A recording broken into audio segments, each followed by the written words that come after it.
अस्सलाम वालेकुम स्टूडेंट्स, औज़ु बिल्लाहि मिनश शैतानिर रजीम, बिस्मिल्लाहिर रहमानिर रहीम। रब्बि इश्रह ली सदरी वयस्सिर ली अमरी वहलुल उक़दतम मिन लिसानी यफ़क़हू क़ौली वबिज़्निनी इल्मा। अच्छा जी, welcome to our third class and second official lecture जिसमें हम नेशनल वेदर कंटिन्यू करेंगे। अल्हम्दुलिल्लाह कल की क्लास में हमने जो है वो काफ़ी बेसिक टेक्निक से बात कर ली थी, अकाउंटिंग रेट ऑफ रिटर्न, पे back period, in fact net present value पे भी हमने एक बेसिक बात कर ली थी। नाउ इन टुडेज क्लास हम अब एक फॉर्मल सवाल शुरू करने जा रहे हैं। क्वेश्चन नंबर 5, ये हैंडआउट में ऑलरेडी कल भी शेयर कर चुका हूँ आई गेस ग्रुप्स में, और उससे पहले भी शेयर हो चुका है। पेज नंबर 27 है, जिन लोगों के पास आई गेस बुक है उनके पास पेज नंबर 27 होना चाहिए, अगर यही वर्जन है आपके पास जो मेरे पास मौजूद है। स्टार्ट करेंगे बात को जी। Question number 5। अच्छा, एक बात ध्यान में रहे कि यार देखें, हम जब भी हम इन्वेस्टमेंट अप्रेजल में काम करेंगे, मैं एक समरी भी आपसे शेयर करूंगा आज इंशाल्लाह। जब भी इन्वेस्टमेंट अप्रेजल में बात होगी तो एक बात ध्यान में रखनी है, इन्वेस्टमेंट अप्रेजल के अंदर जो टेक्निक्स हैं, ठीक है, जो कि मेरे को बताया था 3 टेक्निक्स हैं, पे back period, net present value, IRR इंशाल्लाह देखते हैं आज अगर टाइम मिलता है तो IRR आज देख लेंगे, वरना इंशाल्लाह उसको फिर आप नेक्स्ट लेक्चर में देख रहे होंगे। तो ये जो जितनी भी टेक्निक्स हैं based on relevant cash flows. Relevant cash flows, relevant cash flows का मतलब क्या है? इंक्रीमेंटल कैश फ्लोस, इजाफी cash flows, extra cash flows. अक्सर मैं बहुत ज्यादा एग्जांपल देता हूँ, कॉमन आप लोगों को भी वो एग्जांपल दे देता हूँ, कोई मसला नहीं है। लेकिन आपने नाम सुना है ऑलपर्स। ऑलपर्स किसका ब्रांड है? ऑलपर्स का मेन कौन है, मतलब जिसे कहते हैं कि पेरेंट कंपनी कौन है? ऑलपर्स हो गया या उमोर हो गया, ठीक है, कौन है इनका जो पेरेंट कंपनी है, पेरेंट ग्रुप है, कौन सा है जी? We all know, obviously participate करेंगे चैट के थ्रू प्लीज। जी बिल्कुल सही कह रहे हैं। हाँ, ऑलपर्स और उमोर जो है किसने लॉन्च किया? एंग्रो ने लॉन्च किया ना, ठीक है, एंग्रो ने लॉन्च किया, बिल्कुल ठीक है। तो अब पॉइंट ये है कि अगर मुझे लेट से इन्वेस्टमेंट अप्रेजल करना है ऑलपर्स का, यानी कि ऑलपर्स पे एक मल्टी बिलियन इन्वेस्टमेंट हुई है, ठीक है ना, मल्टी बिलियन रुपीस की इन्वेस्टमेंट हुई है। अब इस इन्वेस्टमेंट को इवेलुएट करना है, क्या ये इन्वेस्टमेंट सही हुई है या सही नहीं हुई? इन्वेस्टमेंट सही हुई है या सही नहीं हुई है? क्या इन्वेस्टमेंट करनी चाहिए थी, नहीं करनी चाहिए थी? तो जब ऑलपर्स की इन्वेस्टमेंट को इवेलुएट किया जाएगा, जब ऑलपर्स की इन्वेस्टमेंट को इवेलुएट किया जाएगा तो ये देखा जाएगा कि जो रेवेन्यू था मिसाल के तौर पे वो बिफोर ऑलपर्स कितना था, और जो रेवेन्यू था वो आफ्टर ऑलपर्स कितना है। यानी कि ऑलपर के आने से पहले हमारे ग्रुप का रेवेन्यू क्या था, और रेवेन्यू आफ्टर ऑलपर, जब ऑलपर्स लॉन्च हो गया तो हमारा रेवेन्यू क्या पहुंच गया। लेट से एग्रो का जो रेवेन्यू है, कंबाइंड रेवेन्यू पहले था लेट से 1000 मिलियन, लेट से एक महीने की बात हो रही, और बाद में ये रेवेन्यू बढ़ के हो गया 1200 मिलियन। इसका मतलब ये हुआ कि जो रेवेन्यू ऑलपर से आया है, जो रेलिवेंट है वो कितना है? रेवेन्यू फ्रॉम ऑलपर से रेलिवेंट 200 मिलियन।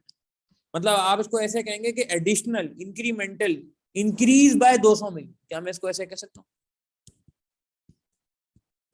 तो हम 1200 पे काम नहीं करेंगे, 1200 पे काम नहीं करेंगे, नहीं 1200 पे काम नहीं करेंगे। क्यों? क्योंकि 1200 के अंदर 1000 वो एलिमेंट है जो ऑलरेडी ऑलपर से पहले भी मौजूद था। अगर मुझे ये इवेलुएट करना है कि अच्छा, ये बात बड़ी आसान है, सीरियसली स्पीकिंग बहुत ही आसान बात है, इसमें आप कहेंगे सर क्या रॉकेट साइंस है, तो आप पता है ऑब्वियस है, इसमें क्या कमाल है। मसला ये है कि यार ये इतनी आसान बात है कि जब ये सवालों में आती है ना तो वहाँ आइडेंटिफाई नहीं हो पाती शायद अच्छे तरीके से। तो मैं इसीलिए थोड़ा सा आपसे अभी डिटेल में बात कर रहा हूँ, क्योंकि मुझे पता है अभी थोड़ी देर बाद अभी सवाल शुरू होगा तो ये कंफ्यूजन क्रिएट होगी कि सर इसका मतलब तो ये बनता है, नहीं, इसका मतलब ये है कि आपने इंक्रीमेंटल पे काम करना है और अच्छा ये फिगर आपको सवाल में अक्सर ये तो दे दी जाती है। कौन सी फिगर?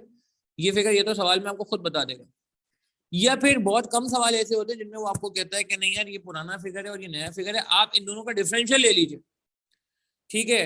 अच्छा, अब ये एग्जामिनर का राइट साइड टेक्टिक, ये एग्जामिनर का जिसे कहते हैं ना, क्या कहते हैं उसे, कि तरीकेकार है, ये एग्जामिनर का मेथड है, एग्जामिनर की अप्रोच है कि वो कभी आपको एक तरीका नहीं बताएगा, कभी वो आपको कुछ सवालों में डिफरेंशियल से काम कराएगा, कुछ सवालों में आपको डिफरेंस निकाल के दे देगा।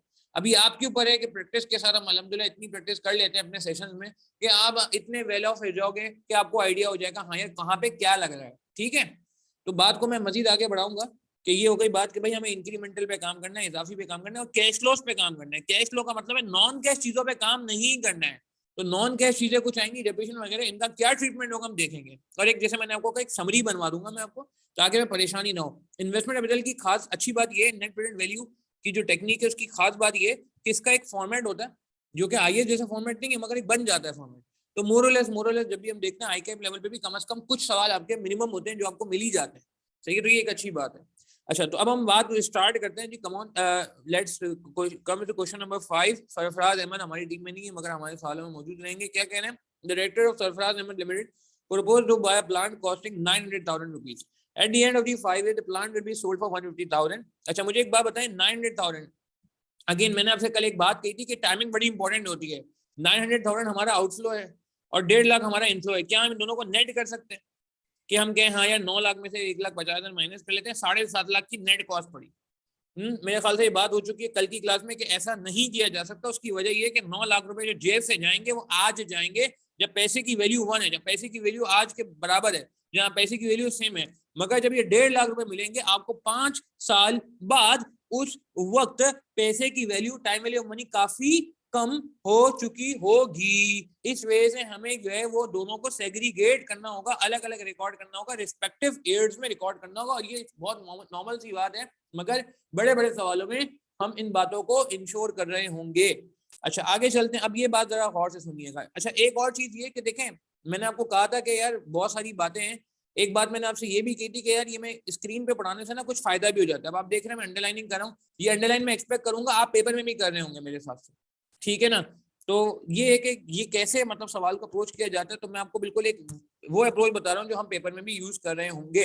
अच्छा, कुछ और भी काम किया जा सकता है कि हम ना डेटा भी बना सकते हैं साथ साथ। जैसे ये तो छोटा सवाल है, जब बड़े बड़े सवाल आते हैं ना, मिसाल के तौर पे मैं आपको एक सवाल आगे जाके दिखाऊंगा, वो एक एक पेज का सवाल है यार, ठीक है।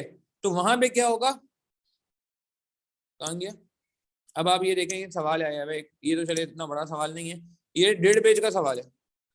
ये यहाँ से शुरू हो रहा है क्वेश्चन नंबर 10 और ये नेक्स्ट पेज पे जाके जो है ना खत्म हो रहा है, ठीक है। तो इस तरह के सवालों में बहुत ज्यादा हेल्प करते हैं। हमारी एक अप्रोच होती है जो हम कैफ लेवल भी फॉलो करते थे कभी कभार, वो है डेटा बना लिया करते थे। तो इसमें भी हम कुछ थोड़ा बहुत डेटा बना लेते हैं कि वो क्या रहा है हमसे। वो हमसे कह रहे हैं भाई प्लांट हमने खरीदा है, क्वेश्चन नंबर 1 की बात हो रही है, सरफराज अहमद लिमिटेड,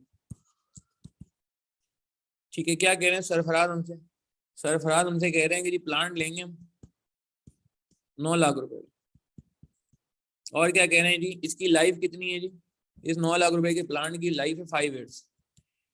बहुत शॉर्ट ताकि आपको ढूंढना ना पड़े। ये तो खैर छोटा सवाल है, इसमें इतना वैसे ढूंढने का मसला नहीं है। बड़े बड़े सवाल मैंने आपको बताया था, ICW से इंस्पायर होने सवाल पहले लेक्चर में मैंने आपको दिखाया भी था कि वहाँ 1.5 पेज के सवाल अब आम बात हो गई है तकरीबन। हमारे BFD का पेपर भी थोड़ा सा लेंथ वाइज बड़ा आने लगा है। अच्छा, और स्क्रैप वैल्यू कितनी है जी, स्क्रैप वैल्यू रेसिडुअल वैल्यू जिसे कहा जाता है, ये इनफ्लो रिकॉर्ड होगी मगर आखिरी साल रिकॉर्ड होगी। अच्छा, उसके बाद कह रहा है in each of the 5 year the plant will increase revenue by 480,000।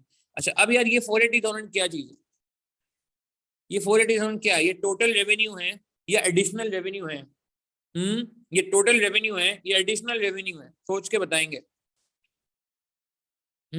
कौन सा रेवेन्यू है, टोटल रेवेन्यू है या डायरेक्ट एडिशनल है? बिल्कुल सही है, कोई ज्यादा परेशानी वाली बात इसमें है ही नहीं, ठीक है। अच्छा, इस पे कंफ्यूजन रहती है, मैं जब ये सॉल्व करूंगा तो मैं बात करता हूँ। कुछ स्टूडेंट इसमें कंफ्यूज होते हैं, एक छोटी सी इसमें एक बारीकी आ जाती है कभी कभार, तो मैं इस पे बात कर लेता हूँ। अच्छा, आगे बढ़ेंगे। उसके बाद कह रहे हैं एडिशनल एक्सपेंडिचर हमारा आ रहा है जी, एडिशनल एक्सपेंस कितना किया आपने, एडिशनल एक्सपेंडिचर हमने किया है 240,000।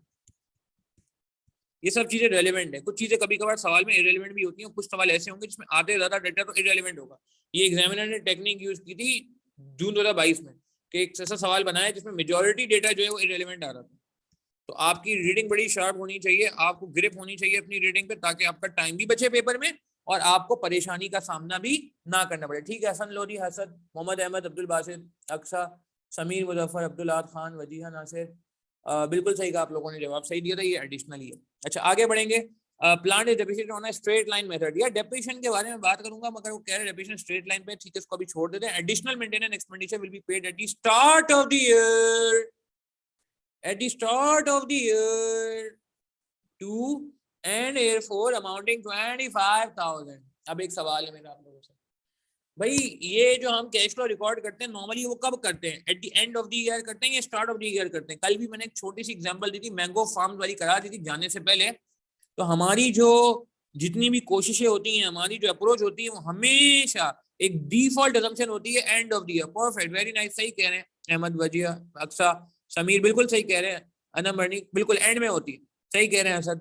मगर अब मसला क्या है, मसला ये है कि ये कह रहा है स्टार्ट में हो गया है, अच्छा, स्टार्ट ऑफ ईयर 2 को क्या मैं आसान लफ्जों में कुछ और कह सकता हूँ?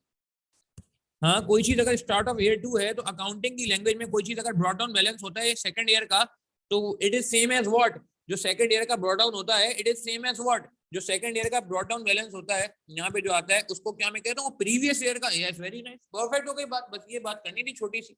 इसकी वजह से मगर एक स्पाइसी फ्लेवर ऐड होगा सवाल में, सवाल थोड़ा स्पाइसी बनेगा, ये जानबूझ के मैंने एडजस्टमेंट डाली है, ठीक है, इसकी वजह से सवाल वाकई स्पाइसी बनेगा। ये वाला एडजस्टमेंट तो चलो पिक हो गया, मगर इसमें गुगली है, वो गुगली में क्या बात है मैं आगे जाके डिस्कस करूंगा। मेंटेनेंस पे हो रही है भाई आपकी जो है वो 25,000 की ईयर 2 और ईयर 5 में, ठीक है। मेंटेनेंस आएगी, असल में कब आएगी, अब हम अपने काम की बात लिखेंगे यार। ईयर 2 को नहीं रिकॉर्ड करेंगे हम, ईयर 2 की जगह कब रिकॉर्ड करेंगे, मेंटेनेंस रिकॉर्ड होगी ईयर 1 में और ईयर 3 में, ठीक है ना। क्यों भाई, start of year 1, start of year 2 का मतलब होता है एंड ऑफ ईयर 1।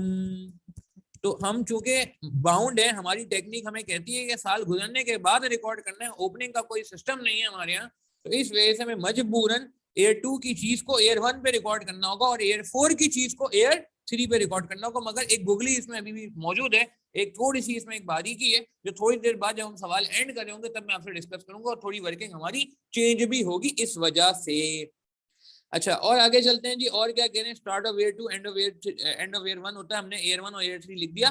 ख्याल रहे सवाल में ईयर 1 और ईयर 3 नहीं है, सवाल में ईयर 2 एंड 4 है, मगर हम चूंकि अपना डेटा बनाने, अपने लिए डेटा बनाने, तो हमने इसको 1 और 3 का लेबल लगा दिया। 25,000 रुपए का अमाउंट है जी, 25,000 पर ईयर, मगर इससे 2 सालों में आएगा। अच्छा, Sarfaraz Ahmed limited will require an increase in working capital of 40,000। जी, वर्किंग कैपिटल का ट्रीटमेंट क्या होता है, क्या लॉजिक होती है, इस पर बात करेंगे। सर वर्किंग कैपिटल 40,000 आ रहा है, टैक्स रेट 30 है, टैक्स की वजह से कुछ कहानी थोड़ी लंबी हो जाएगी, मगर अच्छी बात है, पहला सवाल है, जितना हम ज्यादा कॉन्सेप्ट देखेंगे उतना हमारी बेस जो है वो अच्छी बनती रहेगी।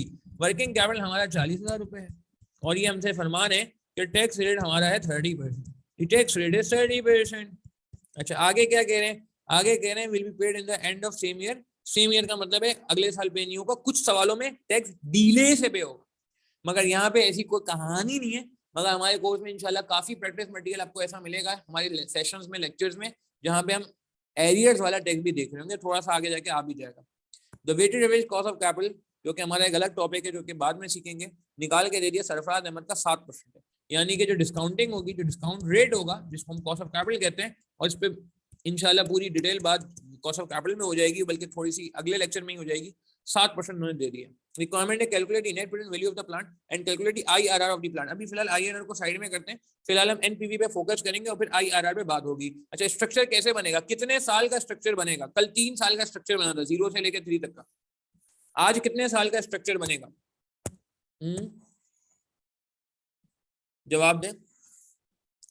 ऑब्वियसली कितने साल की लाइफ है प्लांट की? बिल्कुल बिल्कुल 5 साल की लाइफ है, बिल्कुल सही। 0 से 5 बना देंगे, जबरदस्त हो गई बात, बहुत अच्छे, जबरदस्त, नाइस पार्टिसिपेशन। अब्दुल्ला, ललित, अहमद, वजिया, समीर, अक्सर सही कह रहे हैं, 0 से लेकर 5 पे आएंगे। तो स्टार्ट कर लेते हैं 0, कांगे जी यहाँ पे ना, तो थोड़ा बारीक कर लेते हैं इसको, 0 पे आएगा कुछ, 1 2, यहाँ पे लिखते हैं 0 1 2 3 4 5। अच्छा, अब यार एक बात याद रखिएगा प्लीज, देखिए उसूल तो ये कहता है कि पहले आपने एसेट खरीदा है तो सबसे पहले एसेट से स्टार्ट करना चाहिए। कितने का एसेट खरीदा? 9 लाख रुपए का। 1000 कॉमन लेके बात कर लेते हैं, ठीक है, 1000 कॉमन ले सकते हैं, मिलियन भी ले सकते हैं। उसूल तो ये कहता है आपका, ठीक है, या जहन तो ये कहता है, हाँ जहन तो ये कहता है कि आपको पहले एसेट से स्टार्ट करना चाहिए, तो पहली ट्रांजैक्शन तो यही होगी, एसेट क्रेडिट डेबिट वो होगा, कैश क्रेडिट होगा, मगर हम यहाँ से स्टार्ट नहीं करेंगे, एसेट को थोड़ा डेफर करेंगे, डेफर समझते हैं, डिले करेंगे, बाद में लिखेंगे। क्योंकि सवाल में टैक्स मौजूद है ना, तो आप पहले टैक्सेबल फिगर्स को यूज करेंगे, यानी कि जिसकी वजह से टैक्स चेंज होता है। एसेट की वजह से टैक्स चेंज होता है, बिल्कुल होता है, मगर एसेट की वजह से नहीं होता, एसेट की डेप्रिसिएशन की वजह से होता है।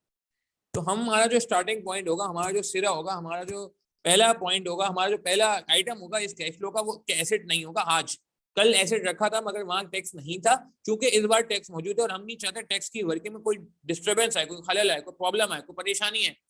तो हम टैक्सेबल फिगर से स्टार्ट करेंगे। सबसे पहला टैक्सेबल फिगर है रेवेन्यू। अच्छा, रेवेन्यू कितना है? 480,000। ईयर 0 पे रिकॉर्ड नहीं करेंगे, मैंने आपको बता दिया है, कि हम एज्यूम करते हैं कैश फ्लो आते आते साल खत्म हो जाता है। प्रैक्टिकली आपको जरूरी नहीं है पैसे साल के आखिर में मिले, प्रैक्टिकली आपको पैसे 2 महीने बाद भी मिल सकते हैं, 3 महीने बाद भी मिल सकते हैं, 6 महीने बाद भी मिल सकते हैं, मगर हमारे इसके टेक्निक से रूल है, उसूल है, कह सकते हैं एक लिमिटेशन भी है इसकी, जैसे हम कल बात कर रहे थे। ठीक है, अच्छा एक बात मुझे आज करनी है, कल मैं नहीं कर सका था, आज मैं करूंगा, क्योंकि कल मैं चाह रहा था कि bail out payback period cover हो जाए। हमने आज एक बात करनी है पेबैक पीरियड के एडवांटेज और डिसएडवांटेज पे। ठीक है, एआरआर का एडवांटेज डिसएडवांटेज हमने डिस्कस कर लिया था, मगर पेबैक का एडवांटेज डिसएडवांटेज इंशाल्लाह आज कोशिश होगी जाने से पहले हम आपसे डिस्कस करके जाए। ठीक है जी, तो ये एक आप मुझे रिमाइंड भी करा दीजिएगा जो हम ये सवाल एंड पे लेके जा रहा हूँ। आईआरआर से पहले मैं चाहूंगा हम कर लें, क्योंकि हम एनपीवी तो शुरू कर चुके हैं ना, बीच में रोकना मुनासिब नहीं है। जब एनपीवी खत्म हो जाएगी और आईआरआर से पहले हम इंशाल्लाह कोशिश करेंगे कि पे बैक पीरियड को एडवांटेज एडवांटेज भी आपसे जो है वो डिस्कस कर लें, ताकि हमारा वो सेगमेंट थ्योरी का जो चल रहा है साथ साथ वो ऑर्गेनाइज्ड है। खैर, अच्छा तो मैं आपसे कुछ क्या कह रहा था, रेवेन्यू 480 होना चाहिए। अब एक सवाल, अगले साल का रेवेन्यू कितना होगा? हाँ अगले साल का, वो क्या कह रहा है इसकी लाइन पढ़ लेते। कुछ स्टूडेंट को कंफ्यूजन रहती है, तो मैं चाह रहा हूँ कंफ्यूजन पे डिटेल में बात करूँ। वो कह रहे हैं जी in each of the 5 years, यानी कि पांचों के 5 साल the plan will increase revenue by 480,000। अच्छा, अब इसका मतलब क्या हुआ, 480,000 रेवेन्यू बढ़ता रहेगा। अब अगले साल क्या हम 960 करते हैं इसको, और फिर उसके अगले साल 1440 करते हैं, क्या ये कहना चाह रहे हैं? ठीक है, यही कहना चाह रहे हैं कि वो कह रहे हैं कि रेवेन्यू हर साल 480 से 480 से बढ़ता रहेगा। या ये सही नहीं है जो मैंने स्क्रीन पे लिख दिया है मैंने तो। अच्छा, अहमद कह रहे हैं ऐसा नहीं है, ललित कह रहे हैं ऐसा ही है, असद कह रहे हैं ऐसा नहीं है, अक्सर भी कह रहे हैं ऐसा नहीं है। ठीक है, अच्छा फिर कैसा है? ओके ठीक है, ये भी आप लोगों ने बता दिया कि कैसा है। समीर मुजफ्फर भी डिसएग्री कर रहे हैं, अब्दुल बासित भी डिसएग्री कर रहे हैं। अच्छा, बाकी लोगों का क्या ख्याल है भाई? काफी लोग माशाल्लाह सुबह सुबह आ गए, अच्छी बात है, दैट्स गुड यार, यही स्पिरिट चाहिए मुझे आखिर तक आप लोगों से। क्या करें?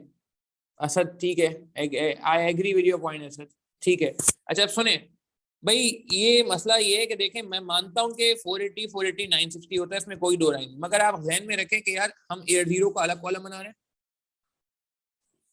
ईयर 1 का अलग कॉलम बना रहे हैं, ईयर 2 का अलग कॉलम बना रहे हैं, ठीक है, ईयर 3 का अलग कॉलम बना रहे हैं, ईयर 4 का अलग कॉलम बना रहे हैं, और ईयर 5 का अलग कॉलम बना रहे हैं। आप देख रहे हैं हर साल का अलग कॉलम, हर साल का अपना फिगर है, हर साल का अपना डिस्काउंटिंग होगी, हर साल का अपना टैक्स लगेगा। क्योंकि हम हर साल को सेग्रीगेट करें, तो इसलिए हमें हर साल का फिगर फॉर द ईयर कितना होगा। मैं मानता हूँ 480 एज एट 960 हो जाएगा, यानी कि 480 पहले साल आया और 480 दूसरे साल भी आया, तो 480 मिला के 960 हो गया। मगर चूंकि हम 480 पहले साल में ऑलरेडी लिख चुके हैं, तो अब जो सेकंड ईयर होगा उसमें फिर हम मजीद 480 वाला लिखेंगे ना यार, ठीक है ना, क्यूमुलेटिव नहीं लेंगे। बिल्कुल सही कहा नंबर नहीं, परफेक्टली एक्सप्लेन, आपने सही कहा कि हमें क्यूमुलेटिव फिगर पे काम नहीं करना। हाँ क्यूमुलेटिव 960 है, इसमें कोई दो राय नहीं कि आप सोच सही रहे हो कि भाई 400 से 480 तो बचपन सुनते हैं 960 हो गया, नहीं 960 तो हो गया, मगर वो दूसरे साल का कितना है, ये समझ ना, एक उर्दू में वर्ड होता है दूसरा, तो सही अजमल बॉलिंग कराता था, दूसरा होता था वो, तो एक पहले साल का फिगर है, पहले साल का 480, इसमें किसी को कोई मसला नहीं। दूसरे साल में हम 960 नहीं कहेंगे। हाँ दोनों सालों का 960 कहना गलत बात नहीं है, आप मुझे बोलते हो अगर दोनों सालों का मिला के 960 है, मैं एग्री करूंगा, मगर मसला ये मैं दोनों सालों का लिखना नहीं है ना, हमें सिर्फ दूसरे साल का लिखना है, सिर्फ तीसरे साल का लिखना है, सिर्फ चौथे साल का लिखना है, सिर्फ पांचवें साल का लिखना है। हर साल का अपना कॉलम है, हर साल का अपना हिसाब किताब है। क्या ये बात समझ आ रही है? इंक्रीमेंटल, बिल्कुल इंक्रीमेंटल ही लिख रहे हैं हम, उस साल का इंक्रीमेंटल, बिल्कुल सही कहा। ठीक है जी, तो मैं वापस रिपीट करता हूँ बात को कि 480 and again 480, yes total is 960, I agree, मगर my point is you need to just write दूसरा फिगर, दूसरा मींस सेकंड ईयर का फिगर, दूसरे साल का figure, and then again 480, then 480 and then 480। अच्छा पहला सवाल है, अभी इसमें इन्फ्लेशन वगैरह नहीं आया, जैसे जैसे आहिस्ता आगे बढ़ते जाएंगे फिर इन्फ्लेशन भी आ जाएगा, और भी चीजें जो है आहिस्ता आहिस्ता आपको नजर आएंगी। अच्छा और क्या कह रहे थे हम, अब एडिशनल एक्सपेंडिचर पे आ जाते हैं। एडिशनल एक्सपेंसेस पे आ जाते हैं। एडिशनल एक्सपेंसेस कितना है, एक्सपेंडिचर कितना है, 480, हमारा रेवेन्यू हो गया है 240, माइनस कर देंगे, माइनस कर देंगे, माइनस कर देंगे और माइनस कर देंगे। अच्छा अब आगे बढ़ते हैं भाई, अब गेम को आगे बढ़ाते हैं भाई। एक्सपेंडिचर हो गया, रेवेन्यू हो गया, अब बस प्रॉफिट निकाल लेते हैं, टैक्स आ जाएगा। नहीं नहीं, मेरा सवाल का जवाब दीजिएगा, डेप्रिसिएशन क्या कैश फ्लो है, यस और नो? कल तो मुझे ये बात का जवाब दें, क्या डेप्रिसिएशन कैश फ्लो है? यस और नो? Depreciation no, never. वो क्या कहते हैं? Absolutely not. सही है। मगर क्या डेप्रिसिएशन एक्सपेंस है? बिल्कुल सही है, मैं एग्री करता हूँ आप सबकी बातों से। असद, अक्सा, असद, मोहम्मद अहमद, हसन लोधी, अब्दुल्ला खान, समीर मुजफ्फर, अली जैन, वजिया नासिर, सुहेल, अब्दुल बासित, अनम बर्नी, बिल्कुल सही है। मगर क्या ये एक्सपेंस है? बिल्कुल सही है, वेरी नाइस। अब सवाल, क्या टैक्स वाले इसको मानते हैं? क्या टैक्स वाले इसको एक्सपेंस मानते हैं? टैक्स वाले डेप्रिसिएशन को एक्सपेंस मानते हैं, मगर वो कौन सा डेप्रिसिएशन होना चाहिए? टैक्सेबल डेप्रिसिएशन होना चाहिए, अकाउंटिंग डेप्रिसिएशन को नहीं मानते। मैं एक समरी भी आपसे शेयर करने वाला हूँ थोड़ी देर में, तो उसको आप बाद बाकायदा नोट भी करेंगे। अकाउंटिंग डेप्रिसिएशन को टैक्स वाले नहीं मानते, सिर्फ टैक्स डेप्रिसिएशन को मानते हैं। ठीक है। अच्छा, अब इस सवाल में डेप्रिसिएशन के बारे में बताया हुआ है जी, बिल्कुल डेप्रिसिएशन के बारे में मैं हाईलाइट कर लेता हूँ ताकि आपको आसानी रहे। डेप्रिसिएशन के लिए कह रहे हैं वो स्ट्रेट लाइन मेथड है, मगर इन्होंने बताया नहीं है कि ये अकाउंटिंग है या टैक्स। तो हमारी इम्प्लाइड असम्पशन क्या होगी? हमारी इम्प्लाइड असम्पशन ये होगी कि जो अकाउंटिंग डेप्रिसिएशन है वही टैक्स डेप्रिसिएशन है, अनटिल अनलेस कि वो कुछ डिफरेंट ना दे दे। मैं रिपीट करता हूँ अपनी बात को, अकाउंटिंग डेप्रिसिएशन जो है वही टैक्स डेप्रिसिएशन है, अनटिल अनलेस कि वो कुछ बोल ना दे, वो कुछ एक्सेप्शन ना बता दे, वो कुछ अलग ना बोल दे। अगर सवाल साइलेंट होता है और सवाल में डेप्रिसिएशन आता है तो एज्यूम किया जाता है कि जो अकाउंटिंग डेप्रिसिएशन है वही आपकी टैक्स डेप्रिसिएशन है, यानी कि आपको कोई परेशानी की बात नहीं है। परेशानी की बात उस वक्त होती है जब वो कहता है अकाउंटिंग डेप्रिसिएशन स्ट्रेट लाइन है और टैक्स डेप्रिसिएशन रिड्यूसिंग बैलेंस है। टैक्स डेप्रिसिएशन का मतलब होता है हसन लोधी, जो टैक्स वाले हमें अलाउ करते हैं, जो टैक्स वाले हमें एंटर करने के लिए बोलते हैं। आप ये भी तो कर सकते हो ना कि यार मैं मशीन खरीदूं और उसका डेप्रिसिएशन रेट 80% डाल दूं। अगर मुझे टैक्स बचाना है तो ये कितनी अच्छी टेक्निक है। अगर मुझे पहले साल टैक्स बचाना है, लेट से साल बहुत ज्यादा प्रॉफिट आ रहा है, मैंने कहा काम करते हैं, ऐसे खरीदते हैं, उसका 80% डेप्रिसिएशन रेट डाल देते हैं। अकाउंटिंग में तो इजाजत है ना भाई, आपको जो परसेंटेज रखना है रख लो यार, कोई आईएएस में परसेंटेज तो लिखा हुआ नहीं है। मगर टैक्स वाला आपको बोलेगा नहीं यार 80% आप अपने अकाउंटिंग में कर लो, आपको जो मैं डेप्रिसिएशन अलाउ करूंगा वो एज पर स्केड्यूल करूंगा। पढ़ा है आपने इनकम टैक्स ऑर्डिनेंस, कैफ लेवल पे भी मेरे ख्याल से आई थिंक स्केड्यूल, ये डेप्रिसिएशन, अकाउंटिंग डेप्रिसिएशन वगैरह का कॉन्सेप्ट होता है, if I am not wrong. वो होता है ना, किसी पे 10% देता है, किसी पे 15% देता है, याद है हसन? कार्ड्स पे इतने परसेंट है, मशीनरी पे इतने परसेंट है, कंप्यूटर एंड इक्विपमेंट में 30% है। अभी मैं रिसेंटली एक क्लाइंट का रिटर्न भरा था, कंपनी नहीं, प्राइवेट लिमिटेड कंपनी थी, तो उसका कंप्यूटर का 30% रेट आ रहा था। तो समझो ये वो वाला डेप्रिसिएशन है जो टैक्स वाले खुद ही खुशी खुशी कहते हैं हाँ यार ले जाओ, इसको मसला नहीं है। तो इसलिए अच्छा, हमें पेपर में अगर दोनों दिए होंगे, अकाउंटिंग भी दिया होगा और टैक्स भी दिया होगा, तो हम किस पे काम करेंगे? ऑब्वियसली हाँ, कुछ सवालों में ऐसी कश्मकश होगी, बहुत ज्यादा सवालों में नहीं, बहुत लिमिटेड सवालों में, कि अगर वो दोनों डेप्रिसिएशन आपको दे दे, अकाउंटिंग भी दे दे और टैक्स भी दे दे, तो जाहिर सी बात है आप अकाउंटिंग डेप्रिसिएशन को इग्नोर कर देंगे और टैक्स डेप्रिसिएशन पे काम करेंगे। ठीक है ना? क्योंकि हम ये देखना चाह रहे हैं कि भाई डेप्रिसिएशन के टैक्स कितना बचेगा। अच्छा, तो मैं एक बात समरी में करना चाहूंगा, एक समरी भी बनी हुई आपके लिए। समरी में अगर मैं कुछ इनिशियल पॉइंट बताऊं कि सिर्फ रेलेवेंट कैश फ्लो कंसीडर होंगे, ठीक है, ये बात अभी इसको नोट कर लेंगे।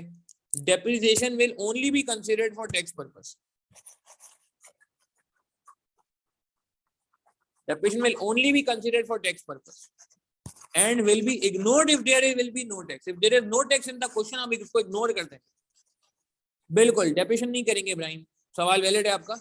अगर डेप्रिसिएशन का रेट सवाल में है ही नहीं तो इसमें का मतलब डेप्रिसिएशन हमारे किसी काम की नहीं, क्योंकि डेप्रिसिएशन वैसे देखा जाए तो बिल्कुल नॉन कैश इग्नोर होना चाहिए, मगर सिर्फ इस वजह से रख रहे हैं क्योंकि टैक्स वाला। अच्छा, एक सवाल है, एक साहब कह रहे हैं मुझे डेप्रिसिएशन की जरूरत नहीं है, मैं डेप्रिसिएशन को नहीं चाहता, मैं चाहता हूँ डेप्रिसिएशन आ ही नहीं। आप मुझे बताएं वो अपना फायदा कर रहे हैं या नुकसान कर रहे हैं? अगर एक बंदा डेप्रिसिएशन की वर्किंग को इग्नोर कर देता है प्रैक्टिकली, वो कहता है नहीं यार टैक्स वाले जो डेप्रिसिएशन दे रहे हैं खैर हो गई है, उनको बोलो रख लें अपने पास, मुझे तो डेप्रिसिएशन की लिमिट नहीं करनी। तो आप मुझे बताएं वो अपना बेनिफिट ले रहे हैं या लॉस ले रहे हैं? लॉस कर रहे हैं। क्या मसला आएगा? उनको एक प्रॉब्लम आएगी, उनको एक इशू आएगा, इनको एक मसला आएगा। लॉस कर रहे हैं, वेरी गुड वेरी गुड, बिल्कुल बिल्कुल बिल्कुल सही कह रहे हैं। क्यों? क्योंकि भाई एक डेप्रिसिएशन की वजह से आपका टैक्सेबल एक्सपेंस जो है वो रिकॉर्ड नहीं होगा। अगर डेप्रिसिएशन इग्नोर कर देंगे तो आपका टैक्सेबल प्रॉफिट बढ़ जाएगा, टैक्सेबल प्रॉफिट बढ़ जाएगा तो डिडक्शन अलाउ नहीं होगी, तो आपका टैक्सेबल प्रॉफिट ज्यादा आने की वजह से टैक्स भी ज्यादा लगेगा। तो हम बेवकूफी क्यों करें भाई, हमें तो एक एक पाई बचानी है। अच्छा, बिल्कुल बिल्कुल सही कहा जी आप सबने, माशाल्लाह। एक सवाल आया, क्या आया जी? अगर डेप्रिसिएशन के रेट गिवन होंगे तो फिर आप कौन सा रेट यूज, अच्छा अगर दोनों डेप्रिसिएशन गिवन है और टैक्स रेट गिवन नहीं है तो इसका क्या जवाब होगा? इसका जवाब ये होगा कि अगर टैक्स नहीं है सवाल में तो इग्नोर, फिर अकाउंटिंग डेप्रिसिएशन भी इग्नोर और टैक्स डेप्रिसिएशन भी इग्नोर। मगर ऐसा मुश्किल है, खुला तदाद हो जाएगा कि वो टैक्स रेट दे और depreciation tax, sorry tax rate ना दे और डेप्रिसिएशन टैक्स वाली दे। But if there is no tax then we don't need to worry about it. ठीक है, समरी में एंड में आपके जो है ना लिखवाता हूँ इंशाल्लाह। अच्छा, तो डेफिनेशन बिल्कुल आएगी जी, सिर्फ टेक्स्ट पर्पज के लिए आएगी। वेलकम जी, वेलकम। कोई भी कंफ्यूजन हो इसी में आप पूछते रहिएगा, लाइव सेशन का फायदा ये है। अच्छा जी, डेफिनेशन कितनी थी निकाल लेते हैं। क्या फॉर्मूला होता है डेफिनेशन? तो सर हम बचपन से करते आ रहे हैं, cos minus square value upon useful life. Cos कितनी है? 900,000। 1000 कॉमन लेके बात कर लेते ना, जब सवाल में ठान ली हमने -150 स्क्वायर वैल्यू, डेफिनेशन 150 आ गई। स्ट्रेट लाइन है तो किस्मत अच्छी है हमारी। ठीक है। अच्छा, एक एक्सपेंस और भी तो था, लिखा नहीं हमने। एक एक्सपेंस और भी तो था, ये समरी इसीलिए बनाई गई है। हमने ये रिकॉर्ड कर लिया, यस, ये रिकॉर्ड कर लिया, यस, डेप्रिसिएशन भी रिकॉर्ड कर लिया। एक एक्सपेंस और भी तो था, ये मेंटेनेंस भी तो है। क्या मेंटेनेंस एक्सपेंस नहीं है? क्या मेंटेनेंस अलाउबल एक्सपेंस नहीं है? है भाई। थोड़ा बहुत टैक्स की मैं बातें इसलिए करूँ क्योंकि टैक्स थोड़ा बहुत हमें पता होना चाहिए, और जितना टैक्स आपको पता होना चाहिए वो सारा मेरे साथ ही पढ़ लेंगे, टेंशन नहीं लीजिएगा। अगर कोई कह रहा है मेरा C5 तो अभी पढ़ा ही नहीं है, तो टेंशन ना लें, कैफ लेवल का टैक्स भी चल जाएगा। और अगर कैफ लेवल का टैक्स याद नहीं है ना, तो वो मेरी जिम्मेदारी है। तो जितना टैक्स आपको यहाँ चाहिए वो ऑब्वियसली, अब जिस तरह मैं मैथ्स में कह रहा था, जितनी मैथ्स चाहिए इंशाल्लाह वो आपसे सेशन में डिस्कस हो जाएगी। इसी तरह जितना टैक्स चाहिए उतना टैक्स भी आप आपको यहाँ पे रिवाइज करा देंगे, मसला नहीं। अच्छा, मेंटेनेंस में क्या करें भाई? मेंटेनेंस में हमारे पास का सीन है? मेंटेनेंस में हमारे पास सीन है 25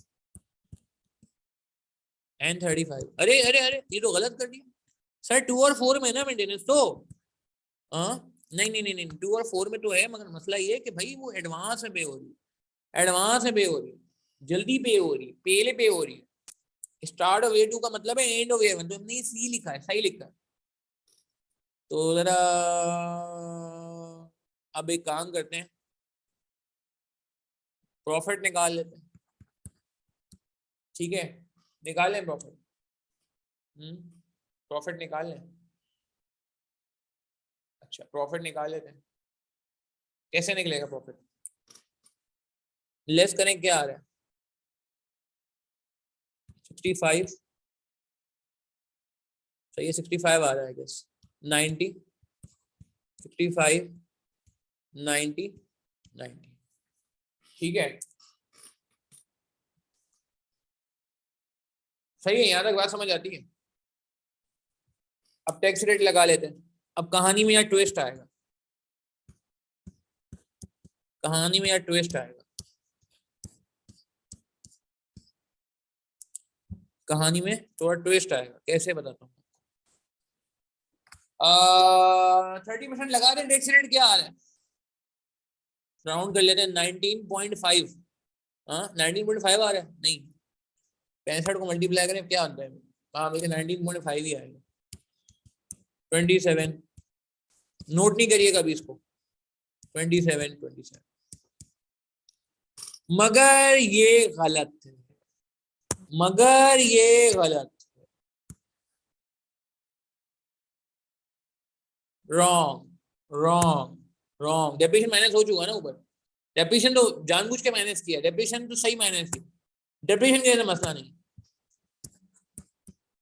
डेप्रिसिएशन के मसला नहीं, डेप्रिसिएशन तो सही किया माइनस करके, क्योंकि डेप्रिसिएशन अगर माइनस नहीं करते तो फिर प्रॉफिट सही नहीं आता।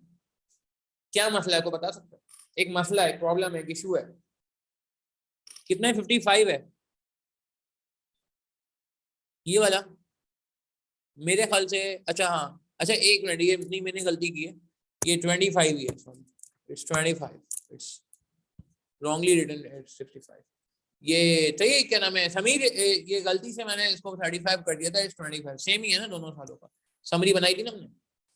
अच्छा, अब सुनिएगा, देखिए एक बात समझिएगा। अब यार मैं एक बात करने जा रहा हूँ, टैक्स की वर्किंग होगी W1, गौर से देखिएगा, टैक्स की वर्किंग होगी W1। ठीक है, फिर हम बात करें। अच्छा, टैक्स की वर्किंग को मैं भी होल्ड करता हूँ 2 मिनट, टैक्स की वर्किंग को मैं होल्ड करता हूँ। सही है, आपने टैक्स माइनस किया, फिर क्या करेंगे? टैक्स की वर्किंग को मैं भी होल्ड करूँ, फिर क्या करेंगे? एसेट, अब टैक्स आ गया ना, अब एसेट लिखते नहीं, नहीं, अब आप एक काम करेंगे, फौरन बगैर टाइम जाएंगे, बगैर टाइम जाएंगे, विदाउट एनी सिंगल, जिसे कहते हैं ना कि delay, add back depreciation, depreciation add back कर देंगे, ये जो डेप्रीशिएशन था ना ये ऐड बैक कर देंगे, यानी कि 150 ऐड बैक हो जाएगा, 150 ऐड बैक हो जाएगा, 150 150। अच्छा एक दोस्त देख रहा है मैं, एक दोस्त देख रहा है मैं, वो कह रहे हैं जब माइनस ही करना था तो यहाँ पे माइनस हो रहा है, यहाँ पे प्लस हो रहा है, तो ये तो कैंसिल ऑफ हो रहा है, लिखने की जरूरत ही नहीं थी, बेवकूफी की आपने, पेपर में वैसे ही टाइम नहीं होता, सर बता रहे थे पहली क्लास में आपको। तो क्या बेवकूफी कर रहे हैं, यहाँ पे आप पहले माइनस के लगा रहे हैं, यहाँ पे आप प्लस दिखा रहे हैं, तो आपस में नेट हो रहा है, काउंटर हो रहा है, क्या रीजन है इसको शो करने का? कोई हमें शौक तो नहीं, प्रेजेंटेशन के मार्क्स थोड़ी होते हैं, मतलब ये कोई IFRS थोड़ी है।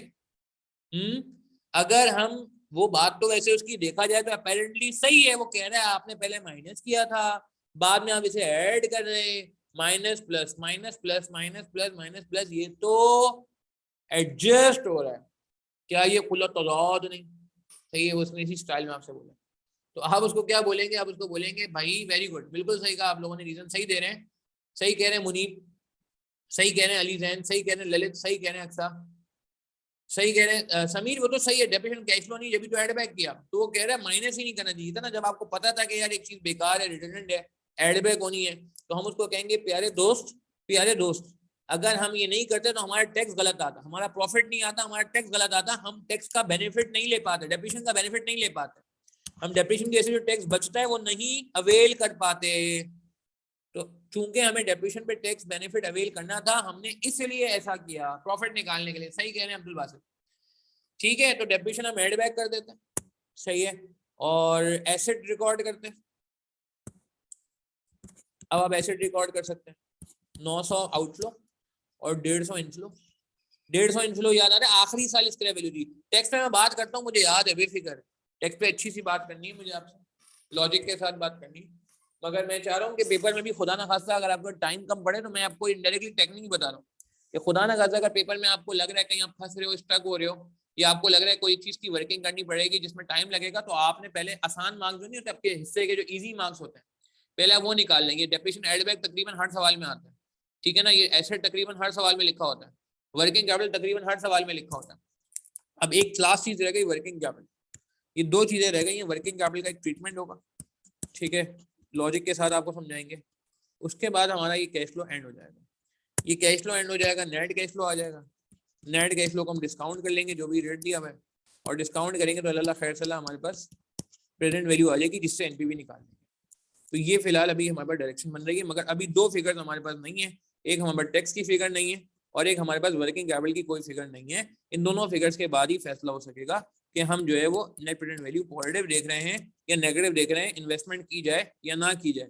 पॉजिटिव आ रही है फिगर तो कर ली जाए इन्वेस्टमेंट, नहीं आ रही है पॉजिटिव, नेगेटिव आ रही है तो नहीं की जाए। यहाँ तक हम सब साथ हैं, यहाँ किसी का कोई सवाल ना पूछ ले, जितना भी हमने काम किया सारा का सारा इसी स्क्रीन में मौजूद है, जितना भी हमने अभी तक इस सवाल पे काम किया है।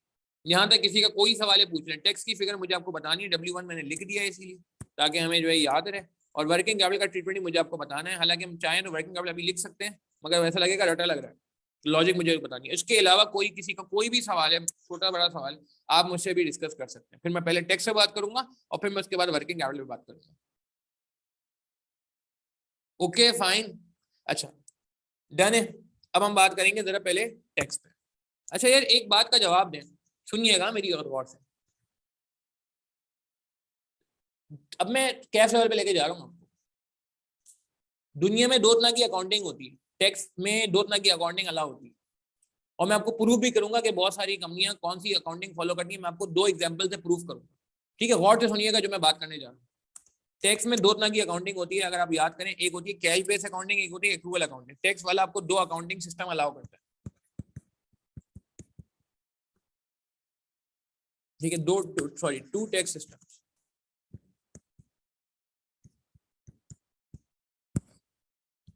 एक कैश बेस्ड और एक एक्रूअल बेस्ड। कैश बेस का मतलब है जितना पैसा आया और जितना पैसा गया बस उसकी बेस पे टैक्स लगेगा और कोई चीज पे नहीं लगेगा, ठीक है, ये कैश बेस अकाउंटिंग कहलाती है। और एक्रूअल अकाउंटिंग का मतलब ये जो हम यूज करते हैं, आप मुझे बताएं पाकिस्तान समेत दुनिया भर में ये पहले हम पाकिस्तान की बात कर लेते हैं, क्योंकि आप माशाल्लाह क्लाइंट को भी देख रहे हो और आपने कहीं पढ़ा हुआ भी है टैक्स कैफ लेवल पे। तो आपको क्या लगता है पाकिस्तान में कैश बेस्ड अकाउंटिंग ज्यादा पॉपुलर है या एक्रूअल बेस्ड अकाउंटिंग ज्यादा पॉपुलर है? पाकिस्तान में कैश बेस्ड अकाउंटिंग ज्यादा पॉपुलर है या एक्रूअल बेस्ड अकाउंटिंग ज्यादा पॉपुलर है? जब आप क्लाइंट्स पे जाते हो, ये चलो आपने पास स्टडीज में पढ़ा हो, क्योंकि ऑब्वियसली कहीं ना कहीं आपने पढ़ा जरूर है। मैं आपको बता दूंगा, देखें कोई मसला नहीं, किसी को कुछ नहीं समझ आ रहा वो तो मैं खुद बताऊंगा और प्रूव भी करूंगा, मगर आपसे पूछना चाह रहा हूँ। ठीक है अक्सा, मोनिस मुश्तबा सही कह रहे हैं, मुझे भी ऐसा ही लगता है। असद सही कह रहे हैं, मुझे भी ऐसा ही लगता है। इरम शौकत सही कह रहे हैं, मैं रिटर्न फाइलिंग वगैरह भी कर रहा होता हूँ, तो पर्सनली अब तो अल्लाह का शुक्र है। ठीक है इरम शौकत, और बाकी लोग ट्राई करें। क्या लगता है आपको? बिल्कुल सही है, असद कह सकते हैं, बहुत लिमिटेड होता है। मुनीब सही कह रहे हैं आप। देखिए पाकिस्तान में ना ज्यादातर होता है एक्रूअल बेस्ड अकाउंटिंग। मेरे पास बल्कि 3 एग्जाम्पल हैं कि मैं क्यों ये बातें करूँ। एक्रूअल बेस्ड अकाउंटिंग ज्यादा फॉलो। एक मैं आपको एग्जांपल देता हूँ। आपने एक रूल सुना है, बड़ा मजेदार रूल है, सबने कहीं ना कहीं बचपन में सुना होगा कि अगर इफ एनी, एक मैं आपको जस्टिफिकेशन दे रहा हूँ कि आपको कैसे, मतलब मैं आपको सबूत दे रहा हूँ कि वाकई एक रूल बेस्ड अकाउंट है। If any liability is unpaid, taxable liability, sorry taxable liability is unpaid for 3 years, क्या सलूक होता है? अगर आप 3 साल तक कोई पैसे दो नहीं, आपने एक्रूअल रिकॉर्ड कर दिया, एक्रूअल एक्सपेंस रिकॉर्ड कर दिया, बिजली के बिल का एक्रूअल डाल दिया, एक मिसाल दे रहा हूँ मैं, रेंट का एक्रूअल डाल दिया, हाँ किसी एक्सपेंस का, मेंटेनेंस का एक्रूअल डाल दिया, ट्रेवल एक्सपेंस का एक्रूअल डाल दिया, और आपने अगर 3 साल तक उसको पे नहीं किया तो क्या होता है इसका? If any taxable liability is unpaid for 3 years, क्या करते हैं? सुना है आप लोगों ने रूल? टाइम बार्ड हो जाता है तो करते क्या है इसको? बिल्कुल सही है वजिया नासिर, परफेक्ट एग्जाम्पल, बिल्कुल सही कहा आपने। समीर मुजफ्फर बहुत अच्छी बात की आपने, सही कह रहे हैं अक्सर, टाइम बार्ड हो जाता है। वेरी नाइस अब्दुल आद। तो क्या करते हैं इसको? Exactly, then it is added back in the income, reverse हो जाता है, टाइम बार्ड हो जाता है, इनकम में ऐड बैक कर देते हैं। हम ये कहते हैं, फिर इसका मतलब टैक्स वाला बोलता है भाई ये जाली एक्सपेंस, इसका मतलब टैक्स वालों की लैंग्वेज में बात कर रहा हूँ, ऐसा नहीं बोलेगा वो, कहेगा भाई ऐड बैक कर दो, हम कहेंगे यार हमारा एक्सपेंस है, बोलेगा कौन सा एक्सपेंस भाई, 3 साल से पे ही नहीं हुआ, कौन सा पे करोगे? नहीं नहीं भाई ऐड बैक मारोगे। ये लग रहा है ऐसे ही इन्होंने बस खाना पूरी के लिए रिकॉर्ड किया है, सुना है ना ये आपने, इसको इनकम ट्रीट कर लेते हैं। वेरी गुड पॉइंट, रिवर्स कर लेते हैं, बिल्कुल सही कहा। अब आप मुझे बताएं इसका मतलब क्या है? इसका मतलब ये पे हुआ था नहीं हुआ था? ऑब्वियसली पे नहीं हुआ था, मगर क्या ये क्लेम हो गया था नहीं हो गया था? मेरा सवाल, क्या ये क्लेम हो चुका है या नहीं हुआ है? एडबैक हो रहा है, इसका मतलब क्या है? आज एडबैक हो रहा है, इसका मतलब पहले ये क्लेम, इसका मतलब पहले ये क्लेम, हाँ हाँ बिल्कुल पहले ये क्लेम हो चुका है, जब तो एडबैक हो रहा है, टैक्सेबल है ना। इसका मतलब ये क्लेम किस बेस पे हुआ है? ये कैश बेस पे क्लेम हुआ है या एक्रूअल बेस पे क्लेम हुआ है? ये सुना है ना रूल में, कोई मेरे ख्याल से नया रूल नहीं बता रहा आपको, ये बहुत कॉमन रूल है, मुझे तो बड़ा मजा आता था ये रूल पढ़ने में टैक्स के। तो इसका मतलब जब वो क्लेम हुआ था, किस बेसिस पे क्लेम हुआ था? वो कैश बेस पे हुआ था या एक्रूअल बेस पे हुआ था? एग्जैक्टली, वो कैश बेस पे थोड़ी, अगर कैश बेस पे होता तो ये कभी रूल ही नहीं बनता दुनिया में। भाई टैक्स वाला बोलता है पर्ची दिखा दो, पैसे कहाँ दिए आपने? पैसे दिए तो मुझे बता दो, मैं अलाउ कर दूंगा, पैसे नहीं दिए तो मैं अलाउ नहीं करूंगा। लेकिन ऐसे ही बोलता है टैक्स वाला, मतलब लैंग्वेज उनकी ऐसी होती है, खैर माफ कर कमिश्नर की।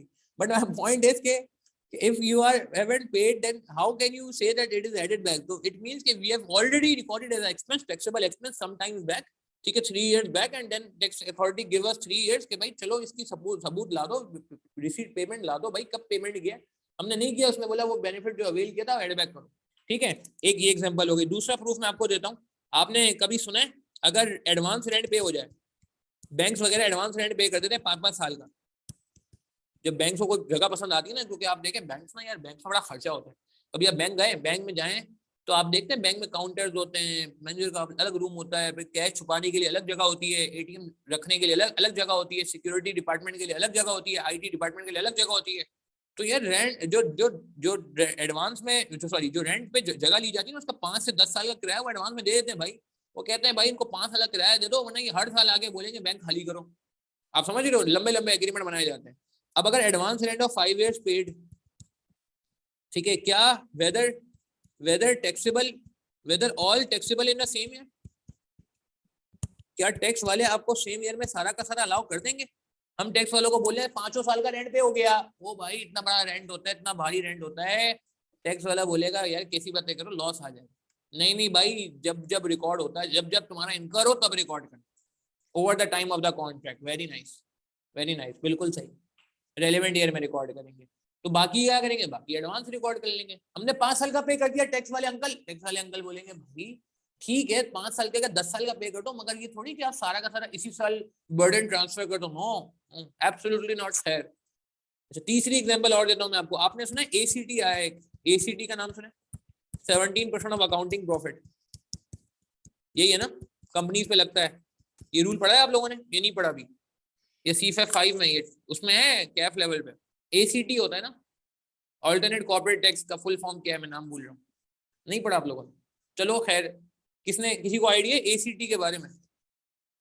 नहीं पढ़ा, चलो ठीक है, मैं वैसे बता रहा हूँ, तुम लोगों की नॉलेज में भी ये सीफेफ 5 में पढ़ोगे। ये वैसे हमारे बीएफडी के लिए किसी काम का नहीं, बस मुझे एक जहन में आ रहा था, प्रैक्टिकली मैंने अभी रिटर्न रिसेंटली फाइल किए कुछ कंपनीज के, तो मेरे जहन में थी ये बातें। तो वो क्या कहता है, उसने बड़ी चालाकी की है कि बहुत सारी कंपनियां क्या करती थी, टैक्सेबल प्रॉफिट कम दिखाती थी, लॉसेस पुराने लॉसेस दिखा के ना टैक्सेबल प्रॉफिट कम दिखा देती, और उनके अकाउंटिंग प्रॉफिट बड़े बड़े आ रहे होते थे। तो अजीब सा रूल है ये बहुत, मतलब मुझे तो इसका कोई मतलब, मैं क्या बोलूं, कमाने का जरिया है गवर्नमेंट का, एफबीआर का। उन्होंने बोला जी अकाउंटिंग प्रॉफिट का 17% भी ना आपका टैक्स होना चाहिए, यानी कि मिनिमम 17% से, अगर आपका टैक्स 17% ऑफ अकाउंटिंग प्रॉफिट से कम बन रहा है तो आप 17% ऑफ अकाउंटिंग प्रॉफिट टैक्स है। मतलब अजीब फनी सी बात है कि अकाउंटिंग प्रॉफिट का टैक्स से क्या ताल्लुक, मगर क्या है कि रूल बना दिया उन्होंने। तो खैर, अकाउंटिंग प्रॉफिट किस पे बेस करता है, एक्रूवल पे, सही है ना। तो ये 3 वजाहतें मैंने आपको दी हैं ये समझाने के लिए कि दुनिया में एक्रूवल बेसिस फॉलो होती है। ये बात समझ आई आपको? अच्छा, ये मैंने इसलिए नहीं कि मजे के लिए बता रहा हूँ कि हाँ यार चलो टैक्स की नॉलेज बढ़ जाए, टैक्स की क्लास तो चल नहीं रही। ये बातें मैं क्यों बता रहा हूँ, ये आप नोट भी कर लीजिएगा अभी थोड़ी देर में, मैं आपको नोट करने का पूरा टाइम देता हूँ। ये मैं बातें आपको क्यों बता रहा हूँ, अब मैं बातें आपको इसलिए बता रहा हूँ। अब आप आ जाए जरा, हमारे साल में भी एक मसला है, मेंटेनेंस जो हमने पे की है 25 पे ईयर 1 में की है, यस। और से सुनिएगा मैं जो बातें करने जा रहा हूँ। मेंटेनेंस जो हमने पे की है वो हमने ईयर 1 में पे की है, एग्री करते हैं? क्या ये मेंटेनेंस इस साल से पर्टेन करती है नहीं करती? एज पर एक्रूअल बेसिस क्या ये मेंटेनेंस इस साल से एग्री पर्टेन करती है नहीं करती? मैं इसमें ये नहीं कह रहा पे तो हुई है ईयर 1 में, जब तो मैंने ईयर 1 में रिकॉर्ड किया। आउटफ्लो ईयर 1 में हुआ, इसमें कोई दो राय नहीं, मगर मेरा सवाल आपके सामने बहुत स्ट्रेट है, सीधा सवाल है, साफ सुथरा सवाल है, क्या ये इस साल से पर्टेन करती है ईयर 1 से या नहीं करती? मुझे बस ये बताते हैं, यस और नो। असद इस साल से पर्टेन करती है? अच्छा नहीं, अच्छा आपने उसका जवाब दिया, एसीटी का जवाब दिया, सॉरी। ये किस साल से पर्टेन करती है? सवाल पढ़ लेते ना यार, सवाल पढ़ लेते, सवाल क्या कह रहे हैं। सवाल हमसे कह रहा है, ये मैं अगेन डिफरेंट कलर से हाईलाइट कर रहा हूँ, ईयर 2 एंड ईयर 4। ये हाईलाइटिंग अगेन बहुत ज्यादा हेल्प करेगी स्क्रीन पे बढ़ाने का, वन ऑफ द फायदा ये है। मेरी तस्वीर की जरूरत नहीं है आपको यार, आपको पेपर में भी मेरी तस्वीर नजर नहीं आएगी, तो इसलिए मैं अपनी तस्वीर नहीं ऑन करता। हाँ, तो बिल्कुल अब इसका मतलब ये हुआ कि क्या मैं इस फिगर पे टैक्स लगा सकता हूँ? क्या इस फिगर को टैक्स वाला मानेगा या नहीं मानेगा? जवाब दें, क्या इस फिगर को टैक्स वाला मान लेगा या नहीं मानेगा? मेरा बस ये सवाल है आपसे, क्या कहते हैं? 65 पे टैक्स लगना, क्या बोलेगा वो बोलेगा भाई मसला ये है कि आपने 65 में ऐसा एक्सपेंस क्लेम कर लिया जो उस साल से पर्टेन नहीं करता था। ये याद आ रहा है? अगर आप 10-5 साल का एडवांस रेंट पे कर दो तो क्या वो आपको सारा का सारा अलाउ कर देगा? नहीं करेगा, वो बोलेगा जिस साल का है उस साल आइएगा। नहीं समझे बात को? वो कहेगा जिस साल का रेंट है उस साल आप रिकॉर्ड करें ना।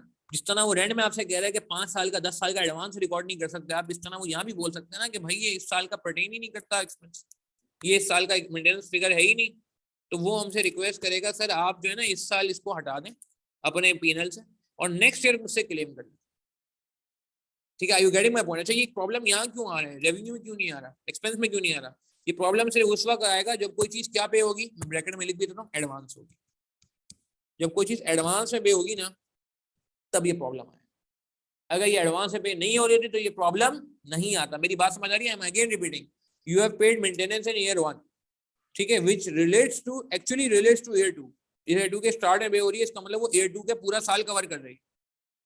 मेरी बात समझ आ रही है? तो अब हमें क्या करना पड़ेगा? टेंशन की बात नहीं, कोई टेंशन की बात नहीं, टेंशन लेने की जरूरत ही नहीं। हम एक वर्किंग अलग से बना लेंगे टैक्स की, ठीक है ना, एक वर्किंग सेपरेट बनाई जाएगी बराबर में, बाजू में एक वर्किंग बनाएंगे कंप्यूटेशन ऑफ टैक्स।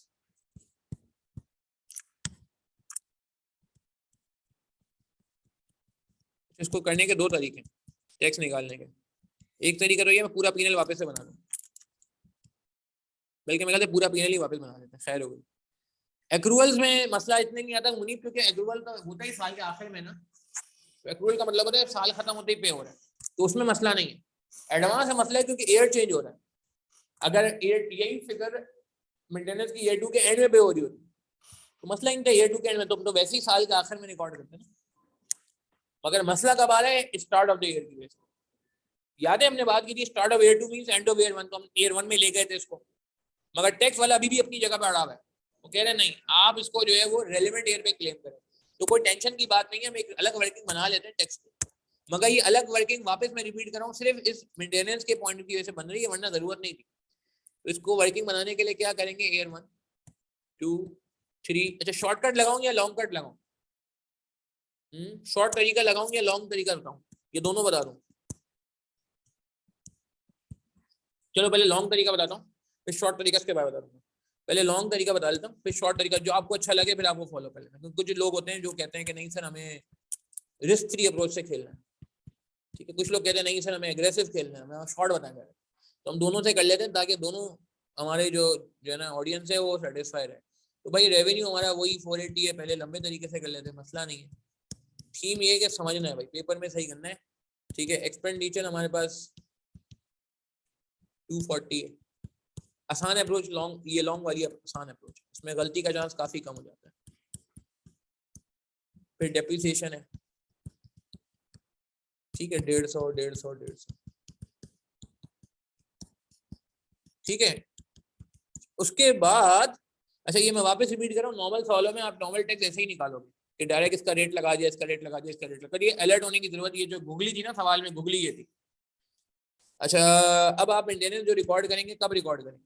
वही 103 में रिकॉर्ड करेंगे। सही है, 103 में रिकॉर्ड करेंगे टैक्स निकालने के लिए। अरे सर यही कराना था, तो क्या वजह क्या थी फिर अलग करने की? नहीं नहीं नहीं नहीं टैक्स वाला वापस से काट देगा वर्किंग, बोलेगा गलत हो गया,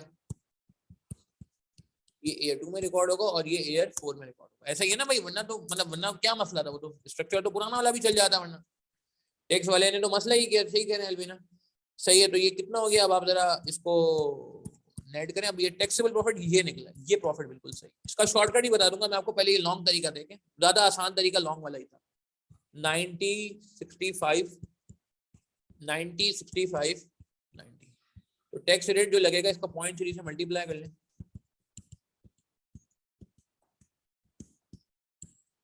तो टैक्स का जो अमाउंट आ गया हमारे पास फाइनली वो आ गया 27 19.5 27 19.5 27।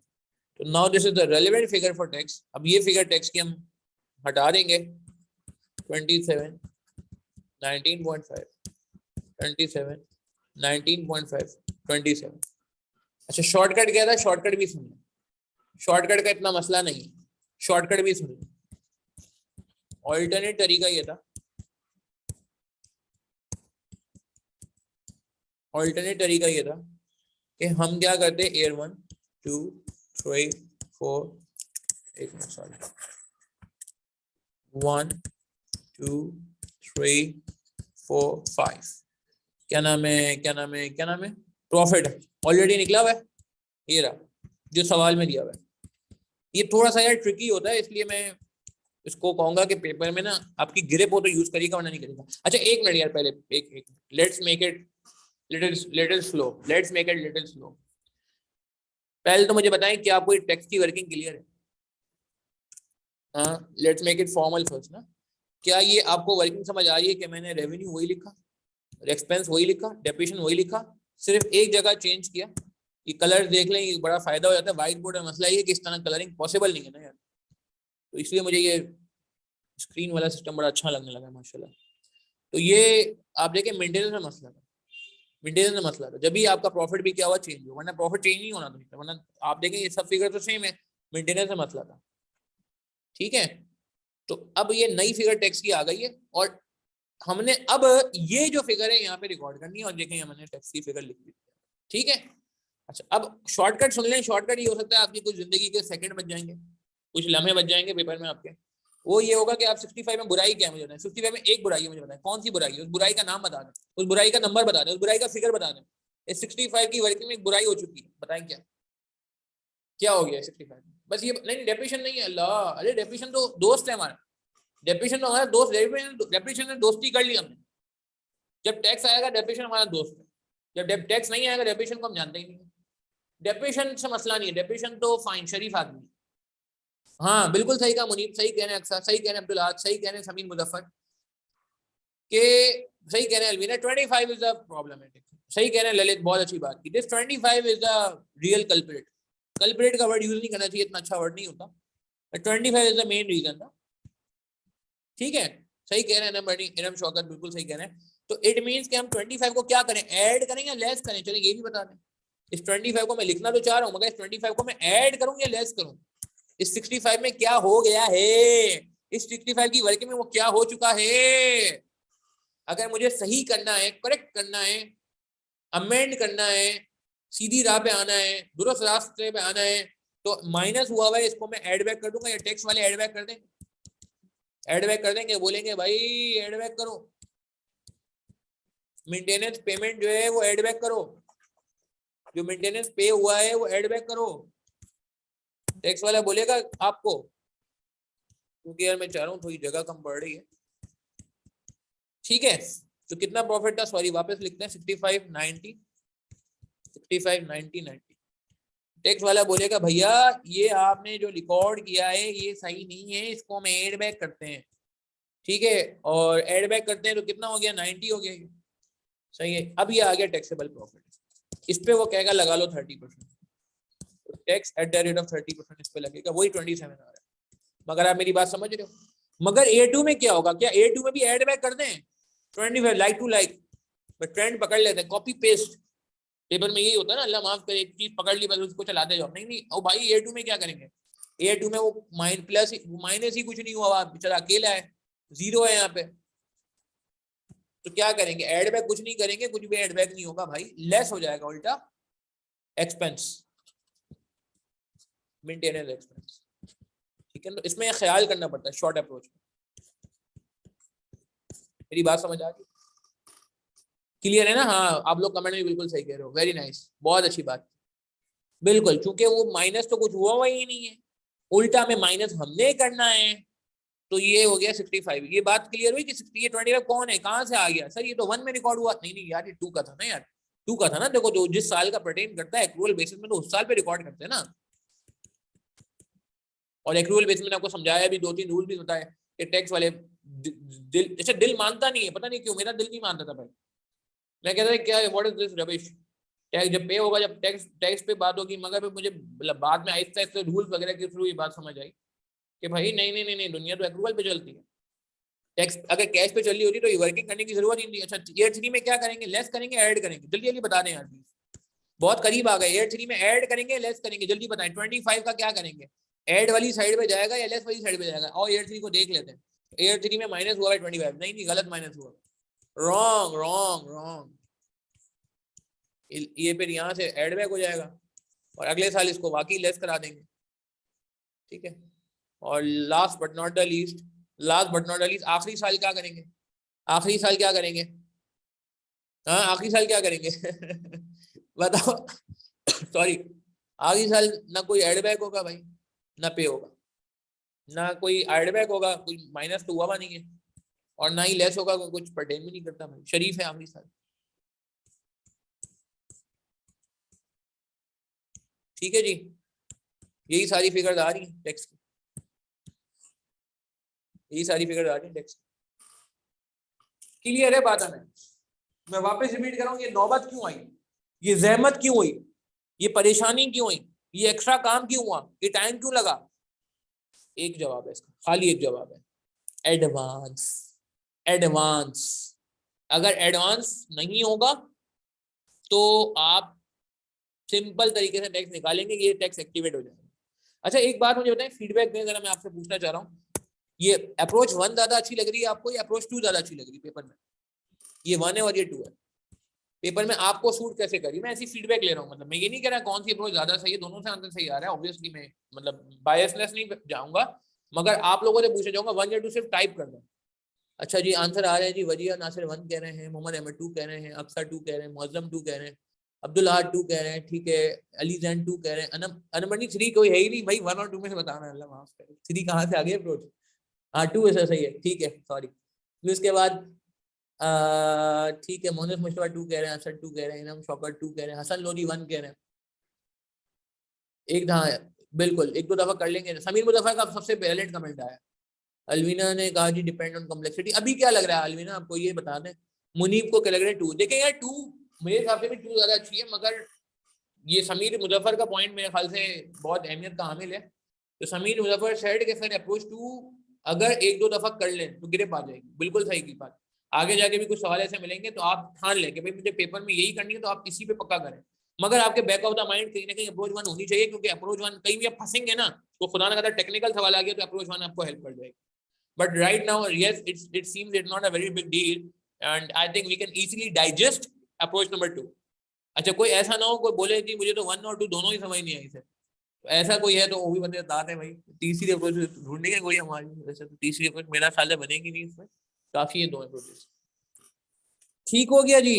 ठीक है, अगर 1 भी करें तो आई डोंट माइंड, बट बात कोई पेपर में टाइम मैनेजमेंट की आती है तो इसलिए थोड़ा 2 पे फोकस कर लें अगर पॉसिबल तो, वरना आई एम नॉट जैसे कहते हैं कि forcing you to apply anyone. In fact मैंने खुद जानबूझ के पहली अप्रोच ये की है, क्योंकि मुझे पता है कि यार पेपर में मार्क्स सिक्योर करना पहली ही हमारी प्रायोरिटी है। Speed is the second one, quality of the जिसे कहते हैं paper is the first focus. अच्छा जी, अब एक लास्ट चीज रह गई, सवाल एंड होने जाता है हमारा पहला पार्ट जिस एनपीवी का है। अच्छा एक काम करते हैं ना यार, यहाँ पे हम नोटिंग भी कर लेते हैं कुछ यार। प्लीज इन बातों को जरा नोट करें जरा प्लीज। और बल्कि यार वर्किंग कैपिटल कर लेते हैं, एक साथ नोट कर लेंगे ना, खैर हो गया। वर्किंग कैपिटल समझ लेते हैं, एक साथ नोट कर लेंगे। अच्छा एक सवाल का जवाब दें, ठीक है, ये बात हम कर लेते हैं, फिर वर्किंग कैपिटल के साथ एक साथ नोटिंग कर लेंगे। मैं को नोटिंग का टाइम दूंगा, ये भी आपने नोट करना है, टेक्स्ट की वर्किंग भी नोट करनी है, ये टेक्स्ट की बातें भी नोट करनी है, सही है, सब नोट करना है आपने, सही है, सुकून से। अच्छा अभी मुझे एक बात का जवाब दें, हमने प्रैक्टिकली बात करने जा रहे हैं और ये आगे तक जाएगी बात। लेट से हम सब मिलकर ना एक BFD सुपरमार्केट, हर टाइम में एक सुपरमार्केट लॉन्च कराता हूँ, ठीक है, मतलब ख्याल में, ऑब्वियसली एक्चुअल में तो नहीं। लेट से हम सब एक नया सुपरमार्केट लॉन्च करना चाह रहे हैं, BFD सुपरमार्केट, ठीक है। और इस बार हम इसका नाम भी रख लेते हैं, क्योंकि ऑलरेडी बहुत सारी सुपरमार्केट्स ओपन हो चुकी है पिछली अटेम्प्ट में, तो इसका हम नाम भी रख लेते हैं BFD सुपरमार्केट J23, ठीक है। जून 23 के लिए हमने J23 ब्रांच का इफ्तिताह करना है, ठीक है। हमने कहा जी मिल गया, हम एक सुपरमार्केट खोलते हैं साइड में। अच्छा अब अगर हम सुपरमार्केट खोलना चाह रहे हैं तो हमें उसके लिए पैसों की जरूरत है, इन्वेस्टमेंट की जरूरत है, ठीक है। अज्यूम कर लेते हैं इन्वेस्टमेंट कहीं से आ गई हमारे, कोई इन्वेस्टर पार्टी है, उसने बोला ठीक है जी, सही है, खैर नहीं नहीं अहमद, वो एग्जाम्पल फ्लॉप हो जाएगी अगर प्लाजा पे जाएंगे तो। एग्जाम्पल सुपरमार्केट के लिए बहुत अच्छी है इसलिए। अच्छा अब पॉइंट ये है कि लेट से हमने जो इन्वेस्टमेंट करनी है, मेरा सवाल ये है आपसे कि वो किस पे करनी है। आपको 2 चीजों पे इन्वेस्टमेंट करनी है। एक आपने इन्वेस्टमेंट करनी होती है फिक्स्ड एसेट्स, यानी कि फिक्स्ड एसेट्स क्या होगा मुझे बताएं ना। अगर हम सुपरमार्केट ऑन करना चाह रहे हैं तो हमें फिक्स्ड एसेट्स में क्या खर्चा करना है, क्या ऐसी चीजें जो फिक्स्ड एसेट्स में आएंगी हमारे इन्वेस्टमेंट में आएंगी, बताएं जरा, पार्टिसिपेट करें, हम सबकी मिलकर सुपरमार्केट बन रही है भाई। डी फ्रीजर्स वेरी गुड, ठीक है, फ्रीजर्स आएंगे, फ्रिजेस आएंगे, और रैक्स आएंगे, बिल्कुल सही है, वेरी गुड। शेल्फ्स आएंगे, काउंटर्स आएंगे, वेरी गुड। एयर कंडीशनर आएंगे, क्योंकि यार आजकल गर्मी बहुत होती है हमारे मुल्क में, खैर अभी तो सर्दियां चल रही हैं। सेंट्रलाइज एयर कंडीशन आएंगे। प्रॉपर्टी हमें बहुत महंगी है मुनीम, यार इतना पैसा नहीं कि हम सुपरमार्केट के लिए प्रॉपर्टी ले सकें, वो रेंट पे लेंगे यार, ठीक है। प्रॉपर्टी तो मौसम बहुत महंगी, नहीं करो यार, ठीक है। Camera, yes very good example, cameras, computers, ठीक है, चलो मेरे ख्याल से आई थिंक वेरी गुड है। फर्नी फिक्सचर्स वगैरह आ जाएंगे, डोर्स वगैरह आ जाएंगे, ठीक है। अच्छा एक तरफ तो ये होगा एसेट, तो फिक्स्ड एसेट में एक इन्वेस्टमेंट होगी, ठीक है ना। खैर लैंड तो बहुत महंगी है, अल्लाह ना करे भाई कि वो, खैर बड़ा जिसे कहते हैं ना कि उसमें कोई परेशानी हो, वरना इट्स वेरी डिफिकल्ट नाउअडेज। अच्छा अब बराबर में आ जाते हैं, एक और इन्वेस्टमेंट करनी होगी वर्किंग कैपिटल, सॉफ्टवेयर वगैरह भी आएगा, वेरी गुड, बहुत जरूरी है, सॉफ्टवेयर वगैरह भी आता है, सही कह रहे हैं आप, इसका बड़ा अच्छा सॉफ्टवेयर होता है वो, उसमें बारकोड वगैरह भी करना पड़ता है। एक क्लाइंट के लिए मैंने फीजिबिलिटी बनाई है। अच्छा अब सुने, वर्किंग कैपिटल में भी इन्वेस्टमेंट करनी पड़ेगी। वर्किंग कैपिटल में इन्वेस्टमेंट करनी पड़ेगी क्या मतलब, अब लेट से हमने कहा जी 25 दिसंबर, बड़ा मुबारक दिन है, इस टाइम में कायदे का बर्थडे है, तो हमने कहा जी 25 दिसंबर को हम लेट से जो है वो सुपर मार्केट को इनॉग्रेट करते हैं, नेक्स्ट संडे को सब चीजें रेडी होगी। अब हम सुपर मार्केट इनॉग्रेट करने जा रहे हैं, ठीक है। हमने लोगों को बुला लिया, एसी भी चल रहे हैं, जबरदस्त चिल कर रहे हैं, अभी तो खैर एसी की जरूरत नहीं थी, मगर हमने कहा चलो जी थोड़ा बहुत जो है एसी चला दिया, सफोकेशन ना हो, फ्रीजर्स भी चल रहे हैं जी, काउंटर भी रेडी हो चुके हैं, शेल्फ भी रेडी हो चुके हैं, कैमरा भी लग चुके हैं, कंप्यूटर भी आ चुके हैं, फिक्सर भी लग चुके हैं, सब कुछ हो गया। अब लोग आए, हमने ग्रैंड ओपनिंग की, सबको बुलाया, आपने सीए के स्टूडेंट्स को, कोलीग्स को, सबको बुला लिया। अब मसला ये है कि शेल्फ तो खाली है। जब आप लॉन्च करने जाएंगे, अभी लॉन्च नहीं हुआ है, जब आप लॉन्च करने जाएंगे तो क्या मैं कहता हूँ खाली शेल्फ पे तो नहीं काम करेंगे ना, आपको क्या करना पड़ेगा, ये शेल्फ भी क्या करने पड़ेंगे, फिल करने पड़ेंगे। एग्री करेंगे कि हमें इसमें कुछ इन्वेंट्री खरीद के रखनी होगी, एग्री करते हैं? हाँ, जो पहली इन्वेंट्री आएगी वो किसके पैसों से आएगी? हम सब ने मिलके लेट से पूलिंग की थी, हम सब ने मिलके फंड डाल दे, कुछ पैसे मैंने डाले, कुछ आपने डाले, मिलके हमने कहा चलो यार कोई बात नहीं, हम कर लेते पार्ट टाइम इन्वेस्टमेंट। तो जो पहली इन्वेंट्री आएगी, क्या वो कहाँ से आएगी? क्या मैं कहता हूँ वो भी इन्वेस्टमेंट से आएगी, वो भी उस पूल ऑफ इन्वेस्टमेंट से आएगी। पहली इन्वेंट्री खरीदने के भी तो पैसे बिजनेस के पास थोड़ी है, बिजनेस में तो कुछ भी नहीं था, बिजनेस में तो सबने पैसे डाले। तो जो पहली इन्वेंट्री आएगी ना, लेट से फॉर एग्जांपल फर्स्ट इन्वेंट्री, वो हमारे पैसों से आएगी। लेट से हम कहते हैं समीर मुजफ्फर ने ठान लिया, समीर मुजफ्फर ने हाथ खड़ा किया, बोला जी सारी इन्वेंट्री मेरी जिम्मेदारी, जितनी इन्वेंट्री चाहिए मैं आपको लाके दूंगा। ठीक है, सही है समीर, आपको हम इन्वॉल्व करें अपने इस लाइव क्या कहते हैं लाइव एग्जांपल लेट से। तो अब समीर ने जी लेट से इन्वेंट्री डाल दी 1 मिलियन, 10 लाख रुपए की इन्वेंट्री जो है, समीर ने बोला जी मैं हामी भरता हूँ, ये इन्वेंट्री मेरी। अच्छा, अब समीर की एक्सपेक्टेशन है कि इन्वेंट्री तो बिक जाती है। अब लेट से पहले दिन ग्रैंड ओपनिंग हुई और भाई सारी इन्वेंट्री बिक गई, ओ भाई बहुत मैसिव ओपनिंग हुई और जबरदस्त हुआ जी। खैर, अब मुझे बताएं 10 लाख रुपए की इन्वेंट्री हमने लेट से 10 लाख की बेच दी, जो भी है थोड़ा बहुत प्रॉफिट कमा लिया। अब समीर कह रहे हैं कि भाई चलो भाई इन्वेंट्री बिक गई, मेरे पैसे वापस ले आओ। अब हम क्या कहेंगे समीर को? क्या हम समीर को 10 लाख रुपए वापस कर देंगे? हाँ, डे एंड पे इन्वेंट्री बिक गई है, पैसे आ गए, बाकी कैश पड़ा हुआ है हमारे पास, कैश में बेची है सारी। जो हमारे कैशियर थे वो सारे हजरात ने बोला ये रहा कैश। हाँ भाई समीर, आपको वापस कर दें पैसे? हाँ, बिजनेस को क्या आपको पैसे वापस कर देने चाहिए 10 लाख रुपए? क्या मतलब? हाँ सोचे सोचे, शाबाश। समीर मना करे, बोला नहीं दे, चले नहीं दे रहे आपको पैसे। क्यों? अरे भाई इसलिए क्योंकि ये जो इन्वेंट्री आपने पहले दिन खरीदी थी ये अब जीरो हो चुकी है, तो अब आपको नेक्स्ट डे के लिए भी तो इन्वेंट्री चाहिए, आगे भी तो चलाना है। बिल्कुल सही है। तो आगे अब अगले दिन भी तो हमें काम करना है। तो हमने क्या किया कि जो सेल ऑफ फर्स्ट इन्वेंट्री थी ना, सेल ऑफ फर्स्ट इन्वेंट्री, उससे हमने क्या की, बाइंग कर ली सेकंड इन्वेंट्री की, buying of second inventory. Agree करेंगे? जो पहली इन्वेंट्री बेच के पैसा आया उससे हमने सेकंड इन्वेंट्री बाय कर ली। सेकंड इन्वेंट्री का समझते, सेकंड ट्रिप कर लिया, सेकंड वो क्या कहते हैं उसे, रन चला लिया, सेकंड साइकिल चला लिया, वर्ड में मिस करा था। एग्री करेंगे? एग्री करेंगे? अच्छा, समीर ने सबर किया, समीर ने कहा कोई बात नहीं, दूसरी इन्वेंट्री बिकेगी फिर मैं आ जाऊँ। अब दूसरी इन्वेंट्री बिक गई माशाल्लाह 2-3 दिनों में। अब क्या होगा? अब हम क्या वापस समीर को पैसे दे दें? नहीं नहीं भाई, दूसरी इन्वेंट्री बिकेगी, उससे क्या होगा, उससे तीसरी इन्वेंट्री की बाइंग हो जाएगी। भाई शेल्फ खाली थोड़ी रखना है, तो प्रेशर है, नई सुपर मार्केट है, खाली शेल्फ रखेंगे तो कस्टमर नाराज हो जाएगा, बोलेगा ये तो सुपर मार्केट में गुड्स ही नहीं होते, ऐसी कैसी सुपर मार्केट है? आप समझ रहे हैं? ऑब्वियसली कुछ साइड में हमने स्टॉक भी रखा हुआ ताकि थोड़ा सा शेल्फ खाली हो, भर दें उसको। अच्छा, फिर दूसरी इन्वेंट्री के बाद तीसरी इन्वेंट्री बिक गई। अब तीसरी इन्वेंट्री बिक गई, अब समीर कह रहे अब तो पैसे वापस कर दो हमारे। तो हम समीर को कहेंगे समीर कैसी बातें कर रहे हैं? तो उससे हम क्या करेंगे, चौथी इन्वेंट्री खरीद लेंगे। क्या मैं कहता हूँ समीर के पैसे भी ब्लॉक हो गए, जिस तरह पैसा यहाँ ब्लॉक हो चुका है, एसी में, कैमरा में, फिक्सचर में, शेल्फ में, क्या मैं कह रहा हूँ ये पैसा भी ब्लॉक हो गया, ये पैसा भी स्टक हो गया, वापस थोड़ी मिलेगा, समीर को वापस थोड़ी देंगे हम पैसे। तो मुझे बताएं, ये तो फिर पैसा हमेशा के लिए ब्लॉक नहीं हो गया क्या? तो ये जो वर्किंग कैपिटल पैसा लगा है, इसको मैं क्या रिकॉर्ड करूं? 40,000 को मैं क्या रिकॉर्ड करूं? इनफ्लो रिकॉर्ड करूं या आउटफ्लो रिकॉर्ड करूं? मुझे ये बता दें आप। अच्छा, कहानी खत्म नहीं हुई, सॉरी, कहानी खत्म कर लेते पहले। अब ये पैसा ब्लॉक हो गया, क्या ये पैसा हमेशा के लिए ब्लॉक हुआ है? नहीं, एक सूरत है पैसा वापस मिल जाएगा सभी को। एक सूरत है, क्या क्या? हमने कहा जी लेट से सुपर मार्केट की लाइफ 10 साल है, 10 साल बाद में इतनी सुपर मार्केट खुल जाएंगी हमारे लेट से एरिया में, फिर सुपर मार्केट का काम करने का कोई फायदा नहीं है, हमें फिर कुछ और काम करना होगा। लेट से हम इसकी लाइफ रिटर्मेंट करें 10 साल।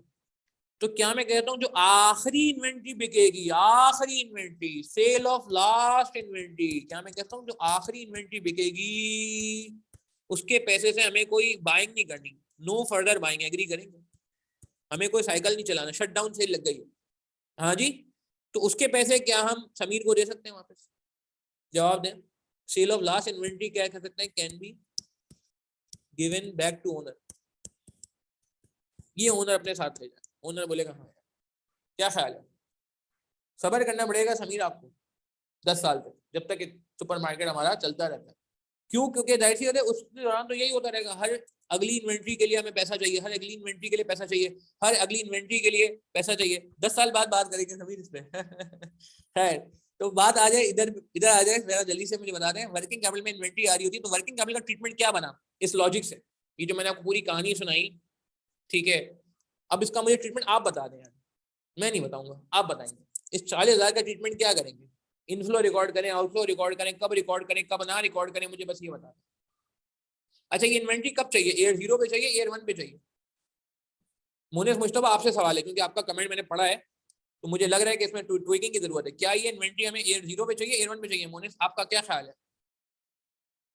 एयर 1 पे लिखूंगा तो इसका मतलब एंड ऑफ एयर 1 हो जाएगा, पूरे साल बगैर इन्वेंट्री के रहना पड़ेगा, खाली सेल लोग देख देख के चले आएंगे। क्या ख्याल है? नहीं? तो इसका मतलब ये हुआ कि हाँ, इसका मतलब ये है कि यस, कि हमें इसको क्या रिकॉर्ड करेंगे, इनफ्लो या आउटफ्लो? जवाब दें जल्दी से, शाबाश। हम इसे आज आउटफ्लो रिकॉर्ड करेंगे, बहुत प्यारी बात, जबरदस्त है, nice participation from all of you, माशाल्लाह। और आखिरी साल क्या कर देंगे? अली जैन, बहुत अच्छी बात की। ये आज समीर ने जेब से पैसे दे दिए 40,000 रुपए, और ये पैसे रिकवर कब होंगे, रीइंबर्स कब होंगे, वापस कब मिलेंगे?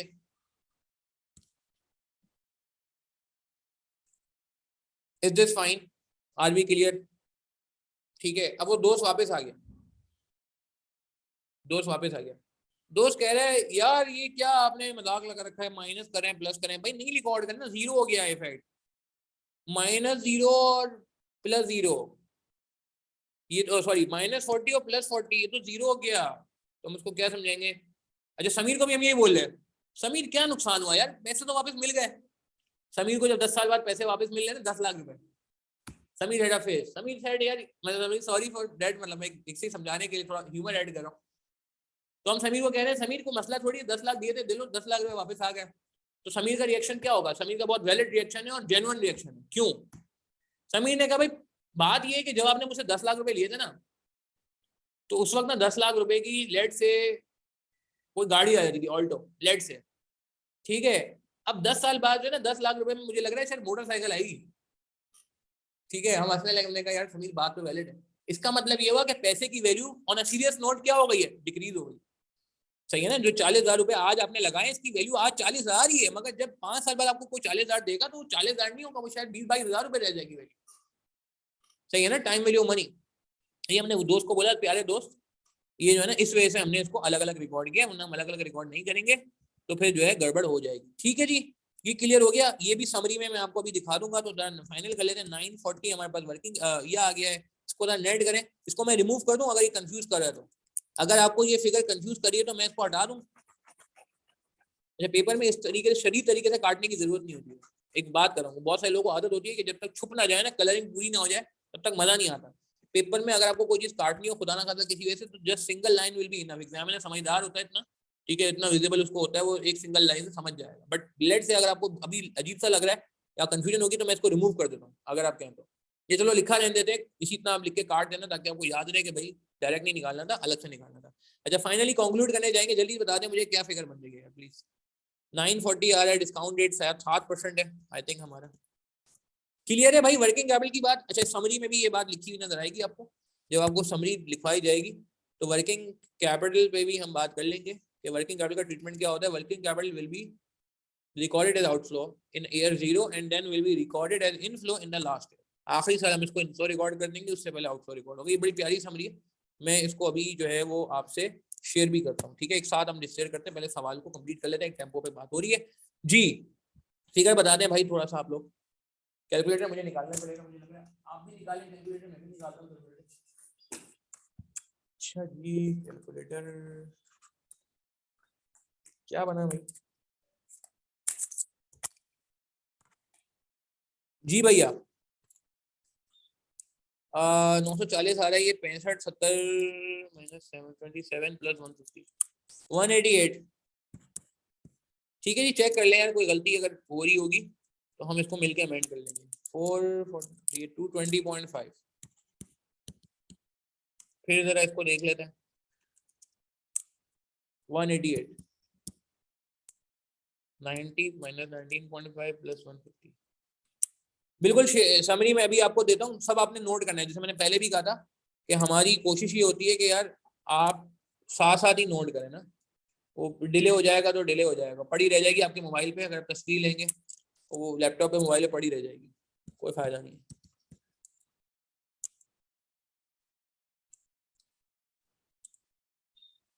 ये फिगर चेक करते जाएं यार, ये फिगर सही आ रही है 403। एक दफा आप चेक कर लें, मैंने कैलकुलेटर से कैलकुलेट तो किया, कोई अगर कैलकुलेशन मिस्टेक हो गई है तो उसको हम सही कर लेते हैं, और अगर ये सही है तो बस इस पर डिस्काउंटिंग कर लेते हैं।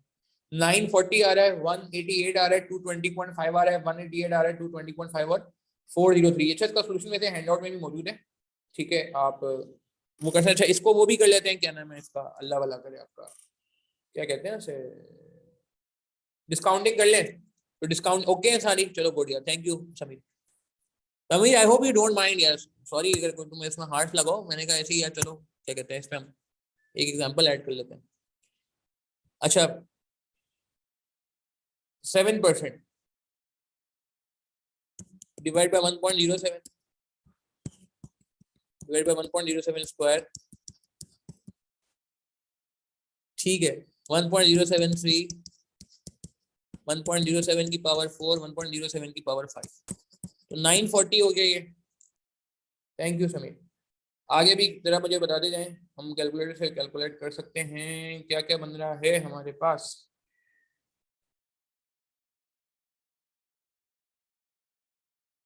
जी, इसको डिस्काउंट कर लें, 175.4, 192.6,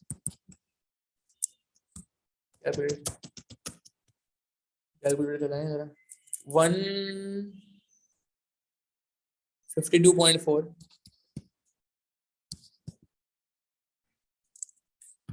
168.2 and last but not the least 287.3। और नेट कर लेते हैं, नेट प्रेजेंट वैल्यू कितनी आ रही है, कितनी सारी वर्किंग की है, नेट करें, देखें क्या बन रहा है।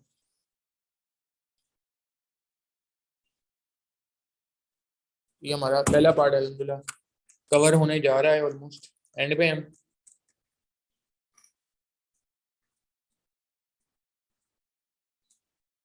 ये पार्ट करने के बाद ना पहले नोटिंग करेंगे सुकून से, और फिर उसके बाद इंशाल्लाह जो है ना पे बैक के डिसएडवांटेज एडवांटेज भी डिस्कस करने हैं आपसे। 35.9 आ रहा है, 175 पॉइंट। ये फिगर चेक कर लें, कुछ डेसिमल्स का आगे पीछे कुछ आ रहा हो तो मसला नहीं है, अगर कोई बहुत बड़ा चेंज है तो then you can discuss with me.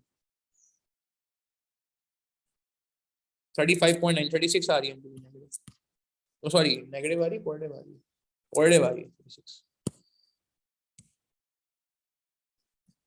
1000 common लिया। क्लियर है यहाँ तक भाई? किसी का कोई सवाल है या कोई कंफ्यूजन है तो पूछ लीजिए, कोई सवाल है कंफ्यूजन पूछ लीजिए। यार आज सीफैब की भी पहली क्लास है, सीफैब 3 एसपीएम बीएमएस की 3 बजे, तो आप में से जो लोग एसपीएम देने में इंटरेस्टेड हो तो वो ले सकते हैं क्लास। उसमें आप आज हम इंशाल्लाह हमारे एजेंडे में एक तो अप्रोच है जो कि पिछले 2 अटेम्प्ट से पेपर चेंज हुआ है। इनफैक्ट दिसंबर 22 का पेपर भी बड़ा चेंज आया है, बहुत चेंज आया है, कुछ ऐसी चीज़ें आने लग गई हैं जो पहले नहीं आती थी, और जो पुरानी चीज़ें पूछी जाती थी उनका स्टाइल चेंज हुआ है। एक आध सवाल हमें पुराने फ्लेवर का लगा, बाकी 7 में से 6 सवाल मैं समझता हूँ बिल्कुल नए फ्लेवर के थे, तो सिनेरियोज काफ़ी आ रहे हैं। तो वो इंशाल्लाह जैसे कहते हैं ना कि उम्मीद है कि जिन्होंने एसपीएम की अटेम्प्ट देनी है उनके लिए एक यूजफुल सेशन होगा। दिसंबर 22 के पेपर को भी हम डिटेल में डिस्कस करेंगे कि ऐसा क्या हुआ उस पेपर में, और जून 22 में भी क्या परसेंटेज रहे, पासिंग परसेंटेज रहे, और किस तरह से कोई सेल्फ स्टडी भी करना चाहता है तो वो सेशन अटेंड कर सकता है।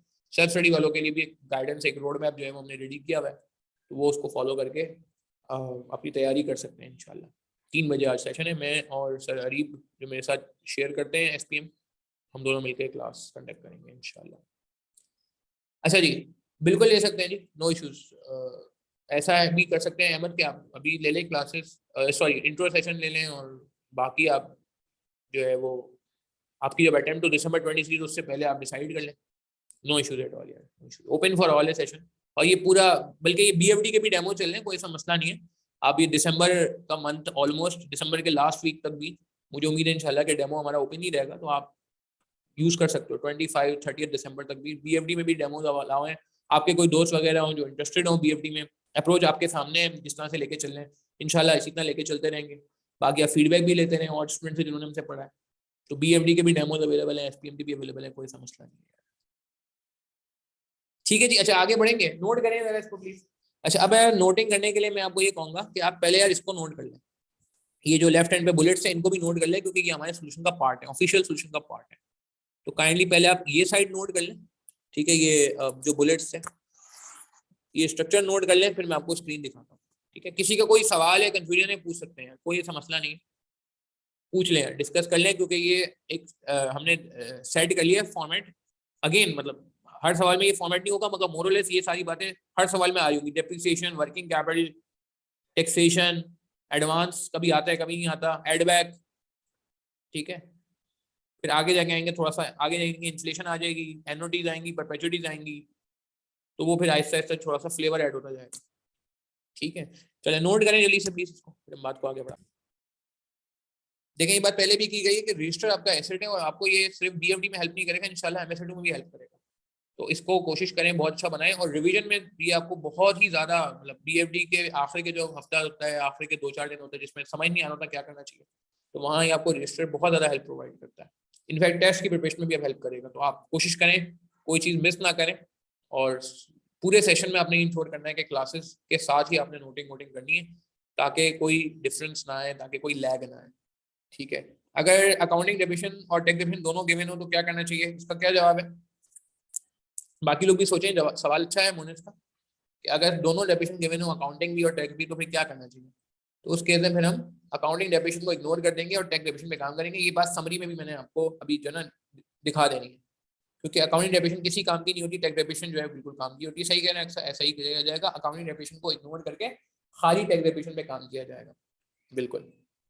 और अगर टैक्स रेट ही गिवन नहीं है सवाल में तो बात ही खत्म, फिर तो कोई भी डेफिनेशन हो किसी काम की नहीं, क्योंकि टैक्स ही नहीं गिवन, तो फिर आप कोई काम नहीं कर सकते। ठीक है, ये साइड नोट जो मुझे कंफर्म करिएगा, फिर मैं दूसरी साइड आपको दिखाता हूँ नोट करने के लिए। I guess let's I think move toward this one. अब आप ये टैक्स की बातें नोट कर लें प्लीज जल्दी से। 2 टैक्स सिस्टम होते हैं और ये सारी वर्किंग इसमें आ रही है, थोड़ा सा आपको प्रॉब्लम होगी, थोड़ा सा। अब आई थिंक आप इसको देख सकते हो। ठीक है जी, इसको जल्दी से नोट करें, फिर हम बात को आगे बढ़ें। अच्छा यार, ये आप नोट कर लें जल्दी से, फिर मैं समरी की तरफ ले जाऊंगा। इसको जल्दी से नोट कर लें, जो उसके काम की बातें लग रही हैं आपको, फिर समरी पे ले जाएंगे आपको।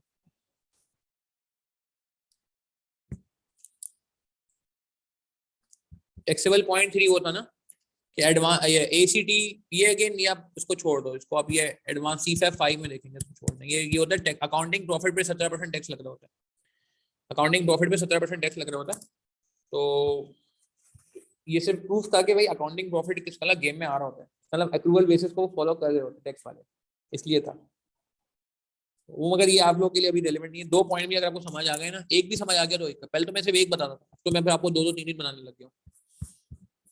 चलें जल्दी से करें इसको, फिर मैं समरी आपको दिखाने जा रहा हूँ।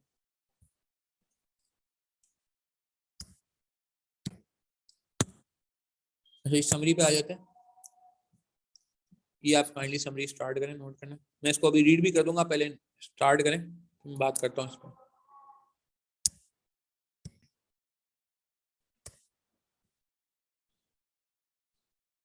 अच्छा जी, मैं एक रीड भी कर लेता हूँ। ओनली रेलेवेंट और incremental cash flows are considered. हमने इसमें एग्जांपल डिस्कस की थी ऑलपर्स, ठीक है, आपको याद आ रही होगी। हमने कहा था कि सिर्फ हम एक्स्ट्रा पे काम करेंगे, एडिशनल पे काम करेंगे, इजाफी पे काम करेंगे। Depreciation will only be considered for tax purpose, सिर्फ टैक्स पर्पस के लिए आएगी, और अगर नहीं होगा तो इग्नोर कर देंगे अगर टैक्स नहीं होगा। We will start from taxable cash flow. आपको याद है मैंने एसेट से स्टार्ट नहीं किया था, टैक्सेबल कैश फ्लो से स्टार्ट किया था, ठीक है ना, ये बात की थी। अच्छा वर्किंग कैपिटल वैसे बाद में क्यों रिकॉर्ड किया गया? वर्किंग कैपिटल क्या हमारी टैक्सेबल फिगर में आता है? टैक्सेबल फिगर में 2 ही चीजें आती है, इनकम और एक्सपेंसेस। वर्किंग कैपिटल हमारा ना इनकम है ना हमारा एक्सपेंस है, तो चूंकि वर्किंग कैपिटल का भी ताल्लुक हमारी टैक्स से नहीं है, इसलिए वर्किंग कैपिटल को भी डेफर किया गया था और आखिर में रिकॉर्ड किया गया। Only tax depreciation will be considered for calculation of profit, calculation of tax, that is ignore accounting depreciation. Accounting depreciation कहीं दी भी होगी अलग से तो आप इग्नोर कर देंगे। हाँ, कुछ अगर मेंशन नहीं है, if nothing is mentioned then accounting depreciation is in the question is same as tax depreciation, assume same depreciation. देखिए ये भी एक सवाल आया था कि अगर अलग अलग नहीं बताया हुआ तो क्या होगा, तो भाई फिर आप एज्यूम कर ले दोनों सेम है। ये पूरी क्रक्स है, और ये सिर्फ इस सवाल में नहीं, आपको बहुत सारे इंशाल्लाह आगे के सवालों में भी ये समरी पॉइंट्स अप्लाई होते नजर आएंगे। Depreciation will be added back immediately after calculation of tax figure. जैसे ही आप टैक्स फिगर निकाल लेंगे डेप्रिसिएशन को, उसके फौरन बाद आप एड बैक कर देंगे, सही है ना, फौरन बाद आप एड बैक कर देंगे। If there will be advance payment for expense, अगर ये देखेंगे कितना इंपॉर्टेंट पॉइंट है, याद आ रहा है ये कितना इंपॉर्टेंट पॉइंट है कि if there is any advance payment for expense और advance income then we will make separate working for tax figure. अगर कोई एडवांस इनकम भी आ गई ना, आगे जाके रेंट में एक फिगर आएगी, वलीका लिमिटेड का सवाल है, एडवांस रेंटल रिसीव हो रहा होगा, तो चाहे एडवांस में कोई भी चीज हो, ठीक है ना, हमने इसके पीछे लॉजिक डिस्कस कर ली कि दुनिया जो है वो टैक्स वाली दुनिया जो है वो एक्रूअल को ज्यादा वेटेज देती है, एक्रूअल को फॉलो करती है, तो हमें उसको अलग से सेपरेट वर्किंग बना के करना होगा, जैसे हमने आज देखा। Working capital will be recorded as outflow in year 0 and then will be recorded as inflow in the last. ठीक है जी, ये बात समझ आ रही है। तो ये हमने जो है C54 के लिए जो है वो क्या कहते हैं एक समरी बना ली है, ठीक है। काइंडली इसको जरा आप जो है ना क्या कहते हैं वो कर लें, इसका स्नैपशॉट लेके अगर हो सके तो मुझे भी सेंड कर दें, ठीक है। इस पूरी तस्वीर का मैं ग्रुप में शेयर कर देता हूँ, कोई रिकॉर्डिंग रेफर कर रहा होगा तो वो फिर वहाँ से तस्वीर भी रेफर कर लेगा। अगर पॉसिबल है तो इसका स्नैपशॉट लेके मुझे आप पर्सनली मेरे नंबर पे इनबॉक्स कर दीजिए, वो एक बंदा भी कर दे तो इनफ है, इट्स फाइन। ठीक है जी, चलें, होगी नोटिंग तो मैं आगे बढ़ना चाहूंगा। Is this fine? मुझे कंफर्म कर दें, फिर मैं चाहूंगा कि मैं पे बैक की कुछ थ्योरी आपसे डिस्कस कर लूँ। IRR पे हम लिमिटेड बात टाइम बचेगा तो करेंगे, वरना फिर वो नेक्स्ट लेक्चर में इंशाल्लाह मिल जाएगी। अच्छा, एक और कंफ्यूजन स्टूडेंट्स को रहता है कि सर ये, थैंक यू जज़ाकल्लाह हसन नूरी, रिसीव हो गया मुझे, थैंक यू। ये एक कंफ्यूजन रहता है कि जी ये जो रिकॉर्डिंग है ये कौन सी रिकॉर्डिंग, ये रिकॉर्डिंग जो आपको मिलेगी ना आगे, जो 3 लेक्चर मैंने आपको कहा था रिकॉर्डेड दी जाएंगे, वो इसी तरह की लाइव क्लासेस की रिकॉर्डिंग, जिस तरह की लाइव क्लासेस हो रही है, इंटरेक्टिव लोगों के नाम आ रहे हैं, क्वेरीज आ रही हैं, उनके रिस्पॉन्स दिए जा रहे हैं, तो बिल्कुल इसी फॉर्मेट में क्लासेस हैं। इनफैक्ट बल्कि मैं कहूँगा थोड़ी ज़्यादा क्वालिटी क्लासेस है। सर पुरानी क्लासेस ज़्यादा क्वालिटी कैसे हो गई? भाई बात ये है, अब जैसे आज आप देख रहे हैं लाइव में इतने जितने लोग भी आए माशाल्लाह अच्छी बात है, संडे मॉर्निंग को इतने लोग आ गए, मगर जब हमने कोविड के दौरान हम लाइव क्लास रखते थे ना, तो उसमें माशाल्लाह बहुत ज़्यादा नंबर होता था, जितना नंबर आज है उससे लाइव क्लासेस में 2.5 टाइम 2 टाइम ज़्यादा होता है। अच्छा, आज उल्टा हो गया कि अल्हम्दुलिल्लाह ओवरऑल नंबर तो बढ़ रहा है, नंबर ऑफ स्टूडेंट जो इनरोल हो रहे हैं अल्हम्दुलिल्लाह हर बैच में बढ़ ही रहे हैं, मगर जो लाइव में आ रहे हैं वो गिर रहे हैं, ठीक है। तो क्या है कि वो जो थोड़ा सा आपको अगर प्रीवियस लेक्चर नजर आता है तो उसमें क्या है कि उसमें चूंकि लोग ज्यादा होते थे लाइव क्लास में, और मेरी एक आदत है, आप देख रहे हैं कि जो भी कोई कमेंट आता है, किसी का कोई चैट आता है, तो मैं जरूर उसको पढ़ के रिस्पॉन्ड करता हूँ, तो उसमें थोड़े से ज्यादा जिसे कहते हैं लोगों के और सवाल आते हैं, और टेक्निकल सवाल आते हैं, तो ये होगा कि एक अच्छा जिसे कहते हैं कि और हर तरह का स्टूडेंट होता है, वीक स्टूडेंट भी होता है और शार्प स्टूडेंट भी होता है, तो हर तरह के स्टूडेंट की क्वेरी भी उसी लेक्चर में हो जाती है।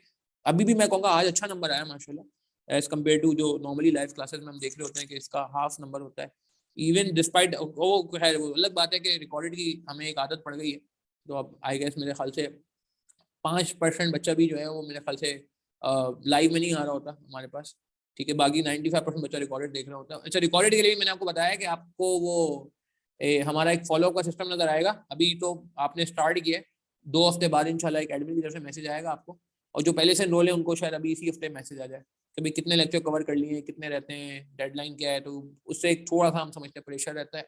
ऑब्वियसली हम फोर्स नहीं कर सकते आपको, ठीक है, फोर्स करने का एक तरीका है, मगर वो थोड़ा सीरियस हो जाता है कि मैं अगर कहूँ टेस्ट दें और टेस्ट में ना आए तो पोर्टल बंद करें, तो वो मैं कोशिश करूंगा कि ना किया जाए आपके साथ, मजबूर करेंगे तो वो भी किया जा सकता है। खैर, अच्छा आगे बढ़ेंगे, अब जरा हम आएंगे पे बैक से रिलेटेड बात कर लेते हैं जल्दी से। पे बैक से रिलेटेड क्या बात हो रही थी हमारी? पे बैक से रिलेटेड कल बात हो चुकी है हमारी, ठीक है, कि पे बैक पीरियड हमारे लिए जो है बताता है कितना जल्दी हम जो है पैसा रिकवर कर रहे होंगे, ठीक है। इसके मुझे कुछ आपसे एडवांटेज डिस्कस करने, समरी की स्नैप शेयर हो गई, थैंक यू वेरी मच, बिल्कुल जी मेरे पास आ चुकी है snap. Advantages of and disadvantages of पे बैक पीरियड। अच्छा, आपको क्या लगता है क्या एडवांटेज है पे बैक का, जल्दी बताएंगे जरा। पे बैक पीरियड का कोई एक एडवांटेज आप बता दें, वैसे मैं आपको 2-3 एडवांटेज बताऊंगा, कल हमने ARR के कुछ एडवांटेज डिसएडवांटेज डिस्कस किए थे, उनको ध्यान में रखते हुए आप बता सकते हैं। जो ARR की कुछ बुराइयां थी वो मेरे ख्याल से पे बैक में कवर हो गई हैं, याद है ARR अकाउंटिंग रेट और रिटर्न में आसानियां थी, easy to calculate, easy to understand, quick to calculate, profit is universally accepted. Disadvantage ये था कि भाई प्रॉफिट बेस्ड है, ये कैश बेस्ड नहीं है, टाइम वैल्यू मनी इग्नोर हो रही है, different business use, different policies, वो मसला आ रहा है, डिफरेंट इंडस्ट्री का डिफरेंट प्रॉफिट है। अब यहाँ पे बैक के कुछ बताएं एडवांटेज क्या है? सबसे आसान, very good, easy to calculate, बहुत आसान है, इतना मुश्किल नहीं है। आपने देखा कल आपको नहीं भी आता था पेबैक, मगर फिर भी आपने जहन इस्तेमाल कर, आपसे हो गया। Easy to calculate and explain, explain करना भी आसान है, किसी बिजनेस वाले बंदे को कर लेंगे। क्विक, टाइम सेविंग है। और बताएं जी, एक और बहुत बड़ा एडवांटेज है इसका, बहुत बड़ा advantage. Very good Asad, very good, very good Asad. Quick to calculate मैंने लिख दिया है जी, बिल्कुल। और टाइम सेविंग है। It is based on cash flows.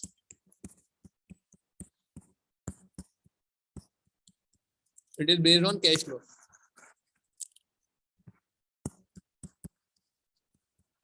Instead of profit. ये बात हम लास्ट उसमें कर चुके हैं कि profit is more objective, cash is more objective than, cash is more objective. Objective समझते हैं, रियल फ्लेवर होता है। Cash is more objective than profit. Profit is subjective, profit is, cash is subjective, objective,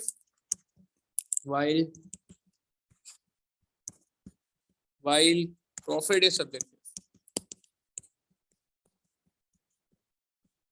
ठीक हो गया जी। सही है। It evaluates risk. इसका एक बहुत बड़ा फायदा ये है कि इवेलुएट रिस्क बताता है। ARR रिस्क नहीं बताता, सिर्फ रिटर्न बताता है। Risk in the investment, risk on the investment होगा, इन द इन्वेस्टमेंट होगा, जो भी है देख लें, अंग्रेजी आप सही कर लें। ठीक है जी। तो ये 3-4 फायदे हो गए। आसान है समझना और एक्सप्लेन करना, जल्दी हो जाता है, कैश फ्लो पे बेस करता है और रिस्क इनकॉर्पोरेट करता है। डिसएडवांटेजेस क्या है जी इसके, बताइए। इसके कुछ सीरियस डिसएडवांटेजेस हैं, मैं आपको अभी आज और भी बताऊंगा। रिस्क इस तरह है ना कि देखें, जितना जल्दी पेबैक आएगा, जितना लो पेबैक हाई रिस्क, नहीं सॉरी, लो पेबैक लो रिस्क ना। अगर जल्दी पेबैक आ रहा है या क्विक पेबैक आ रहा है, चले मैं इस तरह कहता हूँ, अगर क्विक पेबैक आ रहा है तो आपका लो रिस्क है ना, अच्छी बात है, 2 साल में पैसा वापस। बट अगर बहुत ज्यादा टाइम में पैसा आ रहा है, बिल्कुल Anam Arni, very nice point, सही कह रहे हैं। डिसएडवांटेज में बात करूंगा। अच्छा, ये क्लियर हो गया आपको कि अगर लॉन्ग पेबैक है, 10 साल लग रहे हैं, 8 साल लग रहे हैं, 20 साल लग रहे हैं, तो it carries high risk. ARR ये नहीं बताता कि रिस्की कितना है, ARR तो ये बताता है कि प्रॉफिट कितना है, रिटर्न कितना है। अच्छा, इसका बहुत बड़ा नुकसान ये है, बिल्कुल सही कहा आपने, it ignores time value of money. ठीक हो गया। एक तो ये टाइम वैल्यू मनी को इग्नोर करता है। दूसरा एक और बड़ा मसला है इसका, क्या क्या इसका एक मसला और है। इसका एक मसला और ये है कि it ignores cash flows after the payback period. नहीं, ये क्या बात हुई, ये क्या बात हुई, ये बात मैं आपको एक्सप्लेन करूंगा एक एग्जांपल के थ्रू।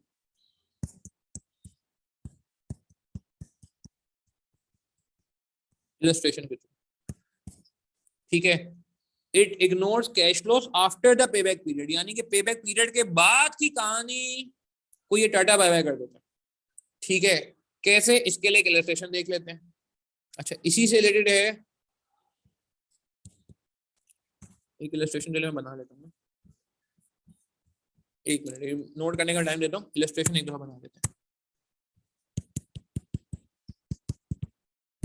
2 प्रोजेक्ट है, A और B, गौर से देखिएगा। एक इन्वेस्टमेंट 300 है, दूसरे में भी इन्वेस्टमेंट 300 है। ठीक है, cash flows year 1, year 3, year 5। ठीक है। अच्छा, एक मिनट यार, मैं अजान के बाद बात करना चाहूंगा, अजान हो रही है, आप इसको नोट करें जरा पहले, फिर मैं अजान के बाद बात करता हूँ आपसे। इसको नोट कर लें 1 मिनट जरा। अच्छा जी, बड़ी क्लासिक एग्जांपल अभी नजर आ रही है। अब आप कहेंगे यार वाह, ये क्या पॉइंट निकाला है आपने। देखें पॉइंट क्या निकाला है, आप गौर से सुनिएगा जरा प्लीज। ठीक है भाई, ये देखें, इस बेचारे के पास ना ये आ रहा है जी 150। ठीक है, चलो एक काम करते हैं, इसको 100 कर लेते हैं। 100, 150, 100, 20, 10। ठीक है। अच्छा, पेबैक कितना आ रहा है जरा देखेंगे प्लीज, पेबैक कितना आ रहा है। और मैं आपको बहुत प्रैक्टिकल एग्जांपल दूंगा, आप कहेंगे हाँ यार वाकई ऐसा ही होता है। इसका पेबैक चेक करें, 2.58 आ रहा है if I am not wrong, देखें चेक करें। 250 कवर हो गया, 250 यहाँ कवर हो गया था 300 में से। हाँ अरे भूल गए क्या एक दिन में? कैलकुलेटर यूज करो ना यार। देखो ये इंपॉर्टेंट है थ्योरी, ऐसा नहीं इग्नोर करके जाओ। फिर हम करते हैं क्लास एंड करते हैं, ज्यादा नहीं खींचेंगे, खत्म कर देंगे क्लास जल्दी। ठीक है 250 ये हो गया, तो ये कितना हो गया 50 रह गया था ना यार इस साल। 50 आउट ऑफ 100, 2 प्लस 50 2.5 आ रहा है ना। ठीक है अच्छा अब यहाँ देखना है इधर क्या सीन है। इधर सीन ये है कि 50 100 150 200 300। इसका पेबैक कितना आ रहा है भैया? इसका पेबैक कितना आ रहा है? कौन अच्छा है पेबैक वाइज? हाँ पेबैक वाइज कौन अच्छा है? Payback wise, payback wise A is better payback. अगर आप मुझे ईमानदारी से बताओ, ईमानदारी से बताओ, अगर मैं आपको ऑप्शन दूं दोनों प्रोजेक्ट का, तो आप पर्सनली किसको सेलेक्ट करोगे, ए को या बी को? अज्यूमिंग कि कैश फ्लो रिलायबल है, ऑब्वियसली रिलायबल कैश फ्लो जब भी तुम वर्किंग में यूज कर रहे हैं। आपको अगर मैं परफेक्ट आपको चॉइस दूं या मेरे पास भी चॉइस हो, तो यार एक आम आदमी को अगर पूरी पिक्चर दिखाई जाए, इस पेबैक के आगे दिखाया जाए, इस पेबैक के बियॉन्ड दिखाया जाए, तो वो पढ़ते हैं हम सबर का फल मीठा, नाम सुना है आपने? उर्दू में कहा जाता है ललित बी क्यों यार, हाँ सॉरी ए बी ना, क्यों भाई? देखो पेबैक आ गया, मगर पेबैक के आगे तो मजे ही मजे, नहीं समझे? 3 साल के बाद क्या हो रहा है, इतना हैवी कैश फ्लो मिलना, यहाँ तो कुछ मिल ही नहीं रहा यार। 20 रुपए 10 रुपए कुछ भी नहीं है, प्रोजेक्ट कंप्लीट करना पड़ेगा। तो ओवरऑल पोजीशन अगर देखें तो मेरे ख्याल से अच्छा। अब प्रैक्टिकल आप सुने, आपको पता है जितने बड़े बड़े बिजनेस हैं इनका ग्राफ कभी ऐसा नहीं होता, इनका ऐसा होता है। मैं आपको एग्जांपल देता हूँ, आप एग्री करेंगे, ये मैं सीफैप 3 में भी एग्जांपल देता हूँ। जैज का नाम सुना है आपने? जैज का सुनिएगा, ये मैं आपको प्रूव करता हूँ कि यार मतलब क्यों project however I think B is better, however project B is better. मैं आपको प्रूव करता हूँ यार। जैज का नाम सुना है आपने? जैज मोबिलिंग का। आपको पता है जैज कितना पुराना है? को बता सकता है किस साल आया था जैज? जैज अर्ली 2000 में आया था, अर्ली 2000, 20 साल हो चुके हैं जैज को। ठीक है तकरीबन 20 साल हो रहा है, हो जाएंगे या 20 साल हो गए होंगे, ऑलमोस्ट 20 साल के आसपास। ठीक है इतना पुराना है जैज। आपको पता है जब जिस जमाने में जैज था ना, उस वक्त 15-20 रुपए की कॉल होती थी, सिम 4-5 हज़ार रुपए की सिम होती थी, एसएमएस पता नहीं कितना महंगा होता था। और आपने नाम भी नहीं सुना होगा, एक कंपनी होती थी इंस्टाफोन, नाम सुना आपने? इंस्टाफोन, जो 0320 वाला कोड है ना, जो आज वारिद में यूज होता है 0320 वाला, ये 0320 इंस्टाफोन का कोड होता था। किसी ने सुना इंस्टाफोन का नाम?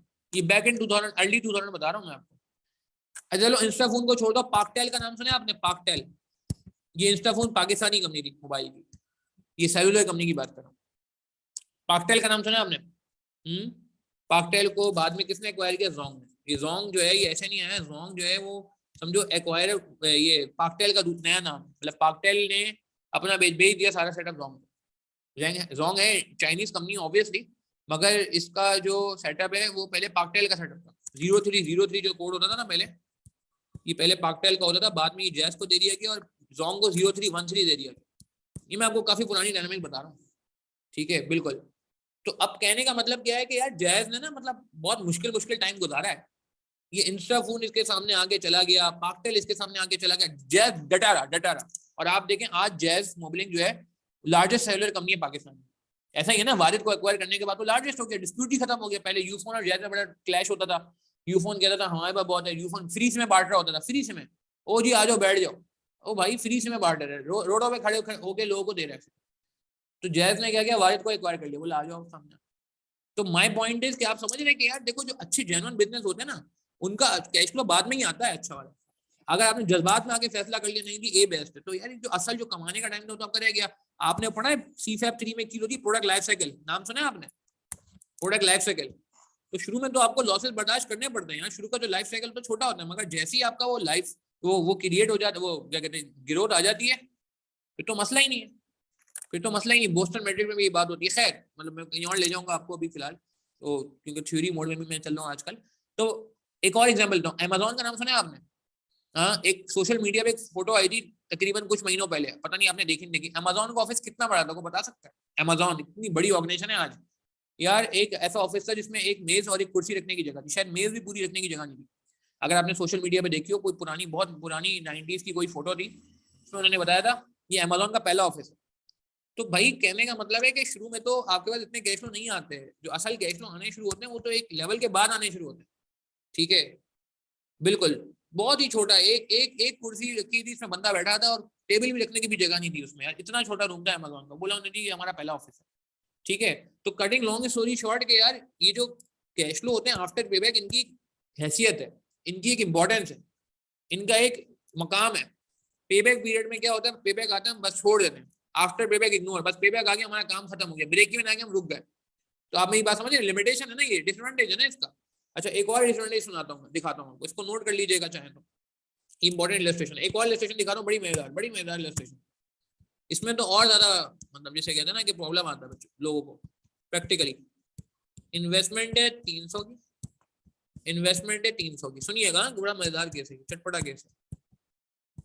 कैश फ्लो एयर 1 में, एयर 2 में, एयर 3 में, एयर 4 में, लेट्स से 100 100 100 100।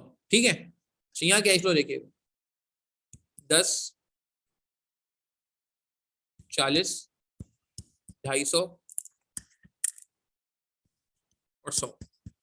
मुझे बताएं पेबैक कितना आ रहा है पहले केस में, जल्दी बताएं पेबैक कितना आ रहा है पहले केस में। आसान है यार, ऐसी बगैर कैलकुलेटर के भी हो जाएगा। पार्टिसिपेट करें, खत्म करेंगे सेशन यार, खत्म, ज्यादा टाइम नहीं लेंगे आपका आज जी। 100 ऑब्वियसली यार 3 ईयर ठीक है ना, 3 ईयर आ रहे हैं, देखिएगा कितना मजेदार यहाँ पे एक मैं आपको लिमिटेशन बताऊंगा। ठीक है, thank you Lalit, thank you Asad, अक्सर सही कह रहे हैं। अब आप आ जाए बी पे, बी में कितना आ रहा है पेबैक, 10 और 40 50 होता है, 50 और 250 300 होता है। लो जी यहाँ पे 3 साल आ रहा है। अब आप मुझे ईमानदारी से बताएं, दोनों का पेबैक सेम है, बट प्रोजेक्ट अच्छा कौन सा है, ए या बी? अगर मैं आपको ऑप्शन दूं तो आप ए पे जाएंगे बी पे जाएंगे? इसकी लॉजिक आपको पता है, वैसे थोड़ी बहुत बात हमने इनडायरेक्टली की हुई है इस पे, मगर मैं आपसे पूछना चाहूंगा, both projects have same payback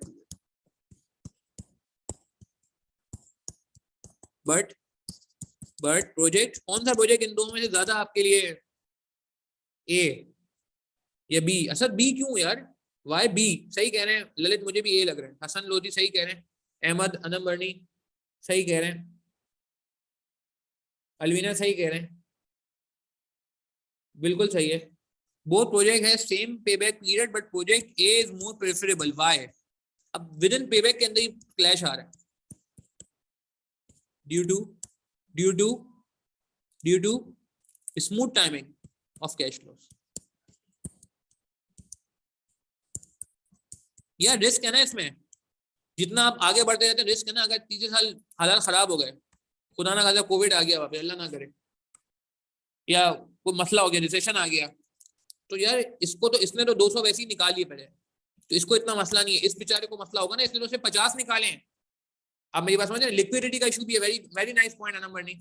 एक तो इसमें लिक्विडिटी का मसला, और इटसेल्फ इसमें रिस्क ज्यादा है यार। ये देखो अभी बहुत ज्यादा हैवीली डिपेंडेंट है थर्ड ईयर पे, जितना देर से डिपेंडेंट होते हैं ना उतना मसला होता है। हाँ ये वाइस वर्सा होती पोजीशन कि यहाँ 250 होता और यहाँ 10 होता, तो मैं कहता बहुत अच्छी बात है, बी पे जाना चाहिए, बी पे जाना चाहिए अगर वाइस वर्सा पोजीशन होती। मगर आप मेरी बात समझ रहे हैं कि पेबैक तो बस आपको ब्लाइंड रखा हुआ है, पेबैक तो सिर्फ आपको बता रहा है 3 इयर्स, पेबैक तो बात की बारीकी नहीं बता रहा, हाँ वॉलेटिलिटी नहीं बता रहा। Very good point, very nice word Munib, बहुत अच्छा पॉइंट है यार, जबरदस्त है। ये फायदा होता है पार्टिसिपेशन का कि project A is less volatile, project B is more volatile. यार ये कहाँ कौन बता रहा है? Payback same payback period, same payback period, ये project with same payback period. देखिएगा मैं क्या लिख रहा हूँ अंग्रेजी, ये जेन्युइन इश्यूज हैं, आप मेरी बात समझ रहे हैं, जेन्युइन इश्यूज हैं। Same project with same payback period, सही है, may have different timing of cash flows.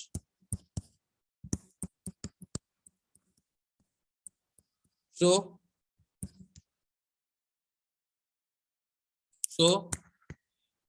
ये कह लें कि project with same payback period may have different timing of cash flows which may affect decision.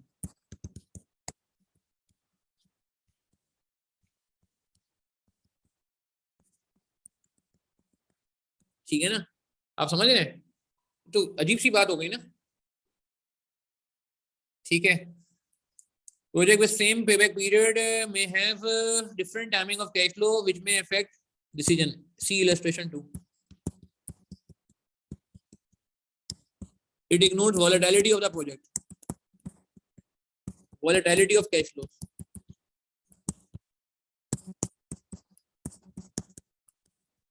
Agree करेंगे? Agree करेंगे? क्या ये बातें जेन्युइन है? कैश फ्लो के बाद के सॉरी पेबैक के बाद के कैश फ्लो इग्नोर हो रहे हैं। प्रैक्टिकली मैंने आपको एग्जांपल दी, मोबिलिंग, अमेज़न, ठीक है ना यार। ये मतलब ऑर्गेनाइजेशन की जिंदगियां लगी हैं यार, क्या कहते हैं, ये मकाम हासिल करने में। ऐसे नहीं हुआ। तो आप अगर पेबैक देखोगे, शॉर्ट पीरियड देखोगे तो नहीं मजा आएगा आपको, तो लॉन्ग टर्म पर्सपेक्टिव देखना चाहिए। यही तो life cycle, product life cycle का थीम होता है सीफएफ में कि भाई वो द लाइफ आप चेक करें चीजों को। खैर ठीक है, ये बात समझ आई। Timing of the cash flow, liquidity of the cash flow, risk of the cash flow, ये सारी चीजें इसमें इनकॉर्पोरेट नहीं हो रही होती। नोट करेंगे अगर इन बातों को प्लीज, काइंडली इन बातों को नोट कर लें। कोई सवाल है, कंफ्यूजन है, पूछ लें प्लीज। 4 डिसएडवांटेज हमने बता दिए, 4 एडवांटेज हो गए, 4 डिसएडवांटेज हो गए, ठीक है। इसको भी मुझे, अगर आप मुझे भेजते हैं बड़ा अच्छा हो जाएगा। इसका भी मुझे आप अगर, बल्कि हाँ ये यही भेज दें मुझे आप, एक स्नैपशॉट लेके मुझे प्लीज इनबॉक्स कर दें। कोई एक बंदा भी कर दे, purpose will be served. Thank you. Advantage advantage हमने थ्योरी को भी साथ साथ कवर कर लेनी है। अच्छा, ये थ्योरी हमारी किताब में भी लिखी होगी, परेशानी वाली बात नहीं है ना, ठीक है। तो ये आप किताब से भी देख सकते हो, मगर आपको समझ आएगी तो फिर ये है कि आप कई कमेंट भी कर सकते हो। कोई इलस्ट्रेशन वाली थ्योरी आती है तो उसमें आसानी हो जाएगी, ठीक है। 2 इलस्ट्रेशन भी नोट कर लें प्लीज। बल्कि यार मैं ऐसे कहूँगा कि अगर आपको नजर आ रहा है तो बहुत अच्छा हो जाएगा ये, आप एक साथ ही नोट कर लें। क्लियर है बात हमें? ठीक है जी, are we clear with this point? Okay fine, thank you Monish, I received it, thank you very much, thank you. एक और भी किसी ने मुझे सेंड कर दिया, इसको नोट कर लें प्लीज, ठीक है। थैंक यू, एक आ गया मेरे पास। तो यार देखिए प्लीज, मेरे ख्याल से, अच्छा अब जैसे मैंने आपको बताया टाइम थोड़ा सा लिमिटेड है, आईआरआर पे हम ज्यादा बात नहीं करेंगे अभी। आईआरआर के बारे में बस इतना ही समझ लें, आईआरआर को शॉर्ट बस 2-4 मिनट में डिस्कस कर लें। कैलकुलेशन आपको अगली वीडियो में मिल जाएगी इंशाल्लाह। आईआरआर क्या होता है? It is a rate which gives nil NPV, which gives 0 NPV, ठीक है।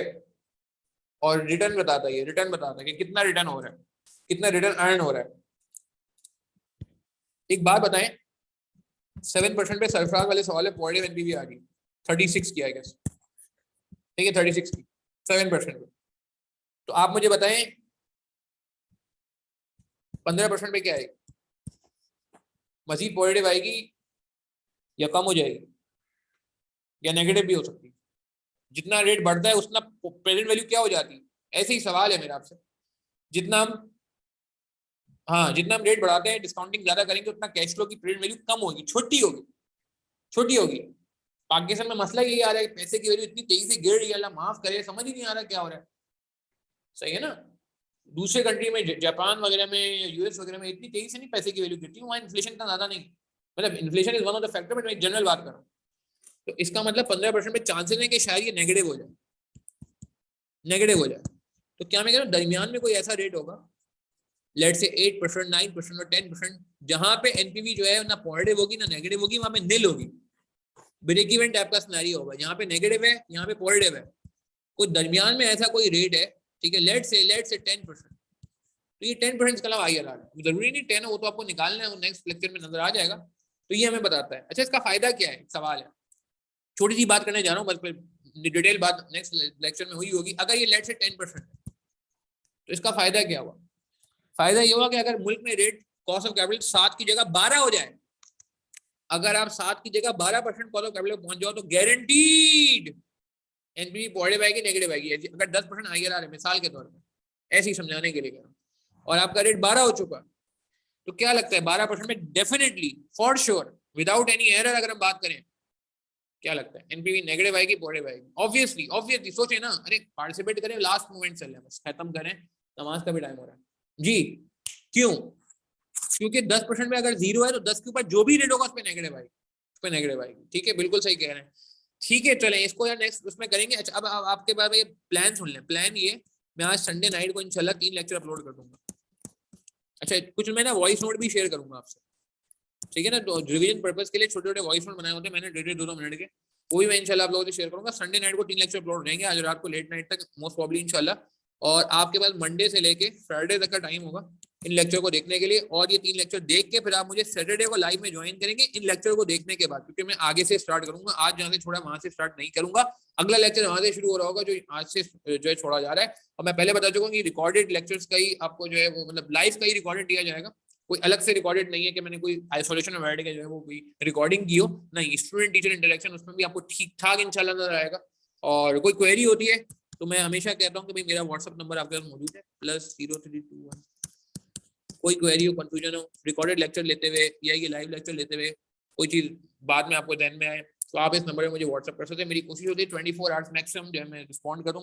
अल्हम्दुलिल्लाह उससे पहले ही जो है वो रिस्पॉन्स स्टूडेंट को वैसे मिल जाता है मैक्सिमम। मैंने आपको रखा है कि यार फॉर द सेफ टाइम, ठीक है जी। चले यार प्लीज यार ये जो डूज एंड डोंट्स है उनको आपने ध्यान में रखना है। तीनों दिन बड़ा अच्छा सेशन रहा, फ्राइडे सैटरडे संडे। और लाइव में यार इतना आते रहे, मुझे पता है लाइव में आना थोड़ा डिफिकल्ट होता है, और मगर ये टाइम मैं कोशिश करूंगा फिक्स रहे, ज्यादा चेंज ना हो। सैटरडे संडे डे भी इंशाल्लाह फिक्स रहेंगे और टाइमिंग भी सूटेबल है, डेट भी सूटेबल है। आई थिंक आप लोग मैनेज कर सकते हो। और आखिर तक कोशिश करिएगा कि यार आप लोग आते रहो, पार्टिसिपेशन होती है तो आप देखो उसका अलग ही मजा आता है।